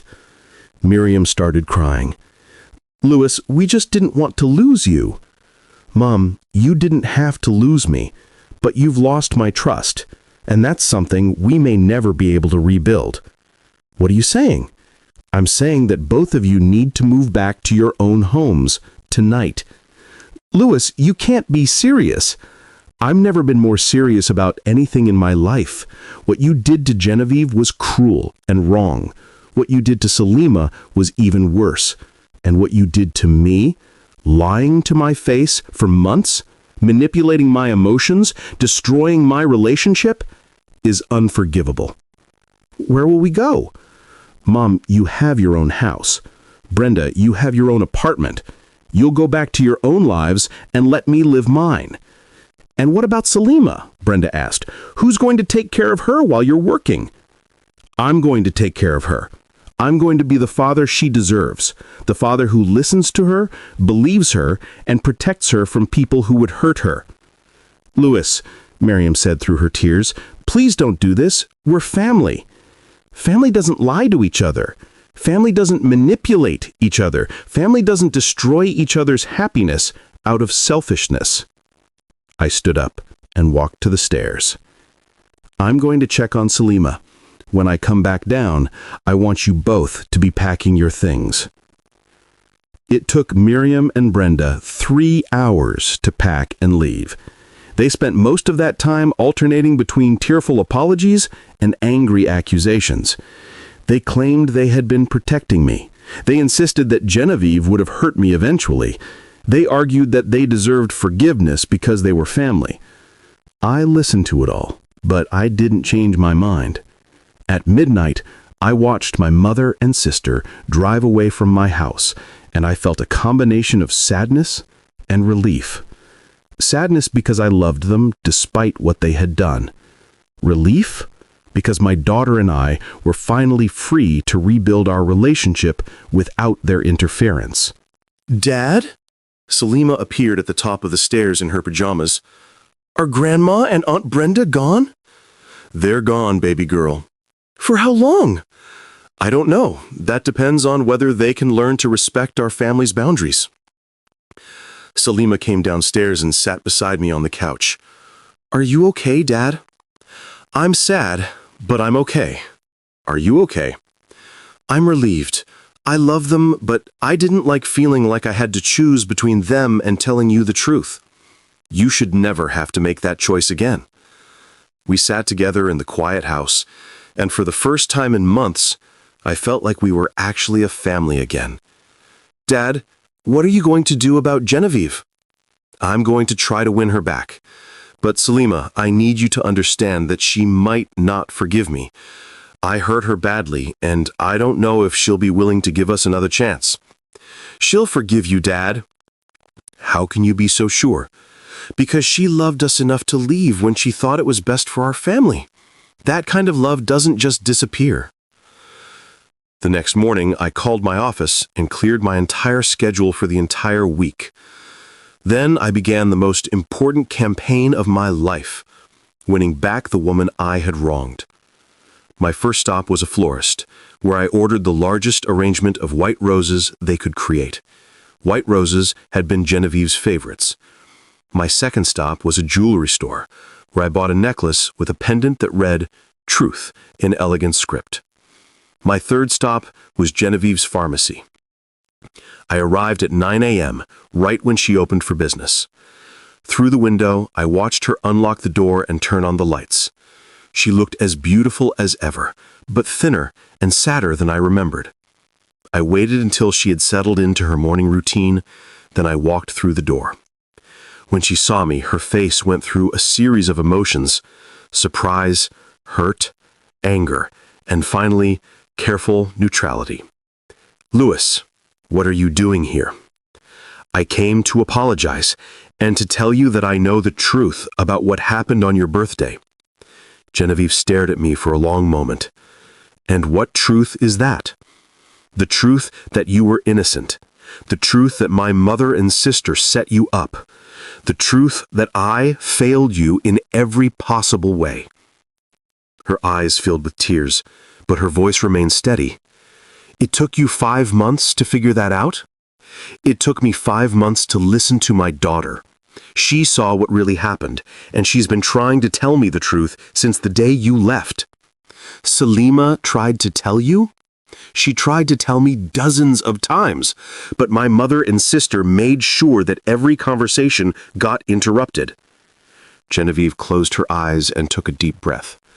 "So they not only framed me, but they manipulated Salima to keep her quiet about it." "Yes, and I'm so sorry, Genevieve. I'm sorry I didn't trust you. I'm sorry I didn't listen to your explanation. I'm sorry I let other people's opinions matter more than my own feelings about the woman I loved." Loved? Past tense? Love, present tense. I never stopped loving you, Genevieve. Even when I thought you had betrayed my family, I never stopped loving you. She wiped tears from her eyes.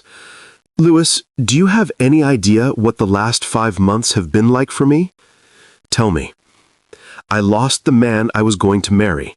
I lost the daughter I was learning to love like my own. I lost the family I thought we were building together. And I lost all of it because the people who were supposed to love you most decided I was a threat to their control over your life. I know, and I know that apologizing isn't enough to fix what I did to you." "Then why are you here?" "Because I want to try to earn your forgiveness. Because I want to prove to you that I'm capable of being the man you thought I was when you agreed to marry me." "And how do you plan to do that?" "By spending however long it takes to show you that I've learned from my mistakes. By proving that I'll choose you over anyone else's opinion of you. By being the partner you deserved all along." Genevieve was quiet for a long time, studying my face like she was trying to decide whether to trust me. "Louis, I've built a good life here. I'm successful, I'm helping people, I'm happy with who I am. Why should I risk all of that to give you another chance?" "Because," I said, reaching into my pocket for the necklace I'd bought, "you deserve to be loved by someone who will fight for you instead of giving up on you at the first sign of trouble." I handed her the small jewelry box. She opened it and stared at the pendant. "Truth," she read aloud. "That's what our relationship should have been built on from the beginning. The truth that I love you, the truth that you're good for me and Salima, the truth that my family's opinions matter less than my own heart." "Genevieve, I can't promise that loving me will be easy. I can't promise that we won't face other challenges, but I can promise that I will never again choose anyone else's version of the truth over yours." What about your mother and sister? Are they still living in your house? Still controlling your life? They moved out last night. For good. And Salima, how does she feel about all of this? She misses you. She's been missing you for 5 months, but my mother and sister convinced her that talking about you would make me sad. So she's been carrying this burden alone. Not anymore. Salima and I had a long conversation about everything that happened. She knows that I know the truth, and she knows that she can talk to me about anything without fear of being silenced. Genevieve walked over to the window and stared out at the street for several minutes. "Louis, if I give you another chance, things have to be different." "How?" "I need to know that you trust me. Really trust me. Not just when things are easy, but when things get complicated and people try to come between us. I have your word." I need to know that Salima's voice matters to you, that you'll listen to her even when it's inconvenient. I've already changed my work schedule to make sure I have time for her every day. No interruptions, no exceptions. And I need to know that you're choosing me because you want me, not because you feel guilty about what happened. I walked over to where she was standing and gently turned her to face me. Genevieve, I'm choosing you because 5 months without you has been the worst 5 months of my life. I'm choosing you because I wake up every morning wishing I could share my coffee with you. I'm choosing you because I see couples laughing together, and I miss laughing with you. I'm choosing you because you made me a better man, and I want to be that man again. Louis, I'm choosing you because when I thought about what kind of stepmother I wanted for Salima, you were everything I could have hoped for.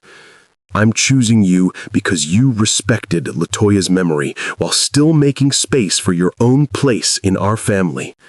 She was crying now, and so was I. Most of all, I'm choosing you because I love you. Not because it's convenient or comfortable, but because you're the best thing that's happened to me since Latoya died. And I was an idiot to let anyone convince me otherwise. Genevieve looked into my eyes for a long time, like she was searching for something. If we do this, she said finally, we're doing it right. No more letting other people interfere in our relationship, no more choosing family politics over our love for each other. Agreed. And we're going to counseling, both of us, individually and together. We need to learn how to communicate better and how to handle outside pressure. Whatever you need. And Louis, if you ever again send me away without listening to my side of the story, we're done forever. I won't survive having my heart broken like that twice. It will never happen again, Genevieve. I swear to you on Salima's life. She stepped closer to me and placed her hands on my chest. Do you remember what you said to me when you proposed? I said that you had shown me that the heart has an unlimited capacity for love. That's right. And I want you to remember that because we're going to need a lot of love to rebuild what was broken. Does that mean you'll give us another chance? Instead of answering with words, Genevieve stood on her toes and kissed me. It was soft and tentative at first, like she was testing whether this was real. Then it deepened, and I felt 5 months of grief and longing pour out of both of us. When we finally broke apart, she was smiling through her tears. I never stopped loving you either, Louis. Even when I was furious with you, even when I thought I'd never see you again, I never stopped loving you. We spent the rest of that morning talking about everything that happened during our time apart. Genevieve told me about the challenges of starting her business while dealing with heartbreak, about the nights she'd cried herself to sleep missing me and Salima, about the times she'd driven past our house hoping to catch a glimpse of us. I told her about my own grief, about throwing myself into work to avoid the pain, about the growing suspicion that something wasn't right about the whole situation. Louis, can I ask you something? Anything. Why didn't you come looking for me sooner? Even if you believed what your family told you about that day, didn't you miss me enough to want to see me again? It was a fair question, and one I'd been asking myself. I think I was afraid, I admitted. Afraid that if I saw you again, I'd realize I'd made a mistake. And if I'd made a mistake about something that important, what did that say about my judgment, about everything else? What changed? Salima. Watching her try so desperately to tell me something and realizing that I wasn't listening to the person whose opinion should matter most to me. She's a remarkable young woman. She is. And she loves you, Genevieve. She's been missing you as much as I have. I've missed her too. I've missed our dinners and helping her with homework and hearing about her day at school. Would you like to see her? More than anything, But Louis, we need to take this slowly. She's been through a lot, and I don't want to confuse her or get her hopes up if we're not sure this is going to work. I understand, but I think she'd like to know that you're back in our lives, even if we're taking things one step at a time. Dad, what are you doing here? I wanted to drive you home, and I wanted to tell you something. As we drove home, I told Salima about my conversation with Genevieve. She forgave you? She's willing to try again. But Salima, it's going to take time for us to rebuild what was broken. We're not just going to go back to the way things were before. I understand, Dad. I just want her to know that I never believed what Grandma and Aunt Brenda said about her. You can tell her that yourself. She's coming to dinner tomorrow night. Salima's face lit up like Christmas morning. Really? Really. But, sweetheart, we all need to be patient with each other. We all got hurt, and it's going to take time to heal. I know, Dad, but we can heal together, right? I hope so, baby girl. I really hope so. The next evening, when Genevieve arrived for dinner, Salima ran to her and wrapped her in the biggest hug I'd ever seen. I missed you so much, Salima said, crying. I missed you too, sweetheart, Genevieve replied, holding my daughter like she was afraid to let her go. Genevieve, I tried to tell Dad what really happened. I tried so many times, but I know, Salima. Your father told me, and I want you to know that none of this was your fault. You did everything you could to tell the truth. But I should have tried harder. No, sweetheart, you're a child, and the adults around you should have made it safe for you to speak your truth. That wasn't your responsibility. Watching Genevieve comfort my daughter, I realized something profound. This woman didn't just love me, she understood how to love my daughter in exactly the way Salima needed. She validated Salima's feelings without making her feel responsible for adult problems. That dinner was the beginning of our healing process. We talked openly about everything that had happened, and for the first time in months, our house felt like a home again. Over the next few weeks, Genevieve and I rebuilt our relationship slowly and carefully. We went on dates, just the two of us, relearning how to be together without the pressure and interference we'd faced before. We also spent time together with Salima, rediscovering what it felt like to be a family. We started couples counseling, which helped us develop better communication skills and strategies for handling outside pressure. We also worked with a family therapist who helped Salima process what she'd been through. The most important thing, our counselor told us, is that you've all learned to prioritize honest communication over keeping the peace. That's going to serve you well in the future. 1 month after our reconciliation, I proposed to Genevieve again. This time I did it at home with Salima present because I wanted our daughter to be part of the moment when we officially committed to being a family. Genevieve, I said, getting down on my knee in our living room, the first time I proposed to you, I thought I was offering you a place in our family. Now I realize that you've been part of our family all along. You're already Salima's stepmother in every way that matters, and you're already my partner in every decision we make. Salima was sitting on the couch grinning from ear to ear. This time, I'm not asking you to join our family. I'm asking you to let us make official what's already true in our hearts. Will you marry me, not because I'm offering you something new, but because I want the whole world to know that you're already everything we need? Yes, Genevieve said, through happy tears. Yes, I'll marry you.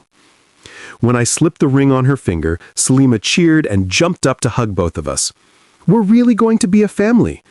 We already are a family, baby girl. We're just going to make it official. We were married 6 weeks later in a small ceremony in our backyard, surrounded by friends and the family members who had supported our relationship from the beginning. Salima was our maid of honor, and she gave a speech that brought everyone to tears. My dad taught me that family isn't just about who you're related to. It's about who chooses to love you and stand by you, even when things get difficult. Genevieve chose to love us, and she kept loving us even when it was hard. That makes her the best stepmom in the world. After the ceremony, as Genevieve and I danced to our wedding song, she whispered in my ear, "I love you, Lewis Johnson, and I love the man you've become through all of this." What kind of man have I become? The kind of man who listens to his daughter, the kind of man who fights for the people he loves, the kind of man who can admit when he's wrong and work to make it right. I love you too, Genevieve Johnson, and I promise you'll never have to doubt that again. Our first year of marriage was everything I had hoped it would be when I first fell in love with Genevieve. Our house was filled with laughter, conversation, and the kind of warmth that comes from people who genuinely enjoy being together. Genevieve's pharmacy business continued to thrive, and I was so proud of what she had accomplished. She had proven that success and compassion could go hand in hand, and she had built something that was making a real difference in our community. Salima flourished, having both of us fully present and engaged in her life. Her grades improved, she made new friends, and she developed interests and hobbies that reflected her own personality rather than what other people thought she should be doing. Most importantly, I had learned to be the kind of father my daughter deserved. I made time for her every day, without exceptions. I listened to her thoughts and feelings, even when they were inconvenient or challenging. And I made sure she always knew that her voice mattered to me more than anyone else's. 2 years after Genevieve and I remarried, we received news that changed everything. Miriam had suffered a heart attack and was in the hospital. Despite everything that had happened between us, she was still my mother, and I couldn't ignore her medical crisis. "I want to go see her," I told Genevieve. Of course you do. She's your mother. Will you come with me? If you want me there, I'll be there. And Salima. I think Salima should choose for herself whether she wants to see her grandmother. When we asked Salima, she thought about it for a long time before answering. I want to see Grandma, but only if we can all go together. I don't want to be alone with her and Aunt Brenda. We'll all go together, I promised. At the hospital, Miriam looked smaller and frailer than I'd ever seen her. Brenda was sitting beside her bed, and when she saw us walk in, her expression was a mixture of relief and resentment. "Louis," Miriam said weakly, "you came." "Of course I came, Mom. You're in the hospital." "I thought, after everything that happened, I thought you might not want to see me." I looked at my mother lying in that hospital bed, and despite all the pain she had caused, I felt love for her. But it was a different kind of love than I'd felt before. Love with boundaries, love with conditions. "Mom, I will always love you, but I can't have you in my life if you're going to continue trying to hurt my family." "I wasn't trying to hurt your family. I was trying to protect it." "From what?" "From making the same mistakes I made, from trusting the wrong people." Genevieve stepped forward. "Mrs. Johnson, what mistakes do you think you made?" Miriam looked at Genevieve with surprise, like she hadn't expected to be addressed directly. "I trusted people who said they loved me, but really just wanted what I could give them." "And you thought I was doing the same thing to Louis?" I thought you were too good to be true. I thought someone that perfect had to be hiding something." "Mrs. Johnson, I'm not perfect. I make mistakes. I have bad days. I get frustrated and angry sometimes. But I love your son and your granddaughter, and I would never do anything to hurt them." I can see that now. I can see how happy Louis is, how well Salima is doing. I was wrong about you. Brenda shifted uncomfortably in her chair. "Mom, don't..." "No, Brenda. I'm tired of being wrong. I'm tired of being angry. I'm tired of missing my son and granddaughter because I was too stubborn to admit my mistakes." Over the next hour, we had the most honest conversation our family had ever had. Miriam apologized for what she had done to Genevieve and for manipulating Salima to keep her quiet about the truth. She admitted that she had been afraid of losing her importance in our lives, and that she had let that fear turn her into someone she didn't recognize. Brenda was less willing to accept responsibility, but she eventually acknowledged that their actions had been wrong. "What happens now?" Miriam asked. "Now we start over. But things have to be different this time. You have to respect my marriage and my decisions about my family. You have to treat Genevieve with the respect she deserves, and you have to understand that Salima's well-being comes before anyone else's feelings. Can you forgive us?" I looked at Genevieve and Salima, then back at my mother. "I can forgive you, but forgiveness doesn't mean things go back to the way they were. It means we start building something new, based on honesty and respect." "I understand. And Mom, if you ever again try to interfere in my relationship or manipulate my daughter, you'll lose us permanently. No second chances, no explanations, no exceptions." "I understand that too." It took 2 more years, but gradually we were able to rebuild a relationship with Miriam and Brenda that was based on healthy boundaries and mutual respect.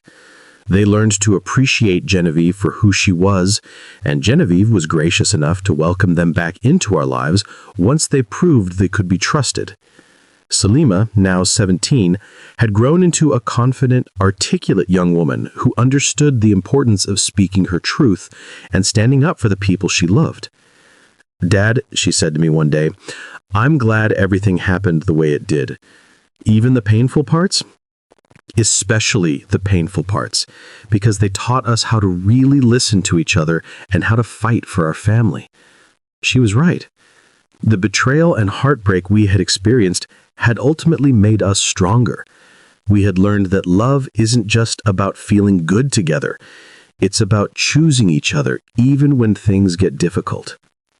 Now, I've learned to listen more than I speak, to trust my woman more than I doubt, and to choose love over fear every single time. I've also learned that the people who truly love you will support your happiness, even when it means their role in your life might change. And the people who try to control your happiness for their own benefit don't really love you at all. They love what you can do for them. The biggest lesson I learned is that children often see the truth more clearly than adults do because they haven't learned yet to ignore what they see in favor of what they want to believe.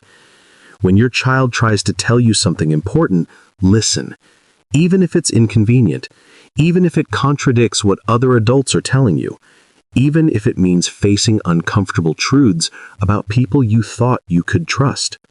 Your children's voices matter more than anyone else's opinions about your life. But the story isn't over yet. Genevieve and I suspect that there are still people in our lives who haven't fully accepted our happiness together. Despite the way my mother and my sister acted remorseful, despite Genevieve's acceptance and forgiveness, it was never enough for the devils I call my family members. My mum, Miriam, and my sister, Brenda, did something that only your worst enemies can plan.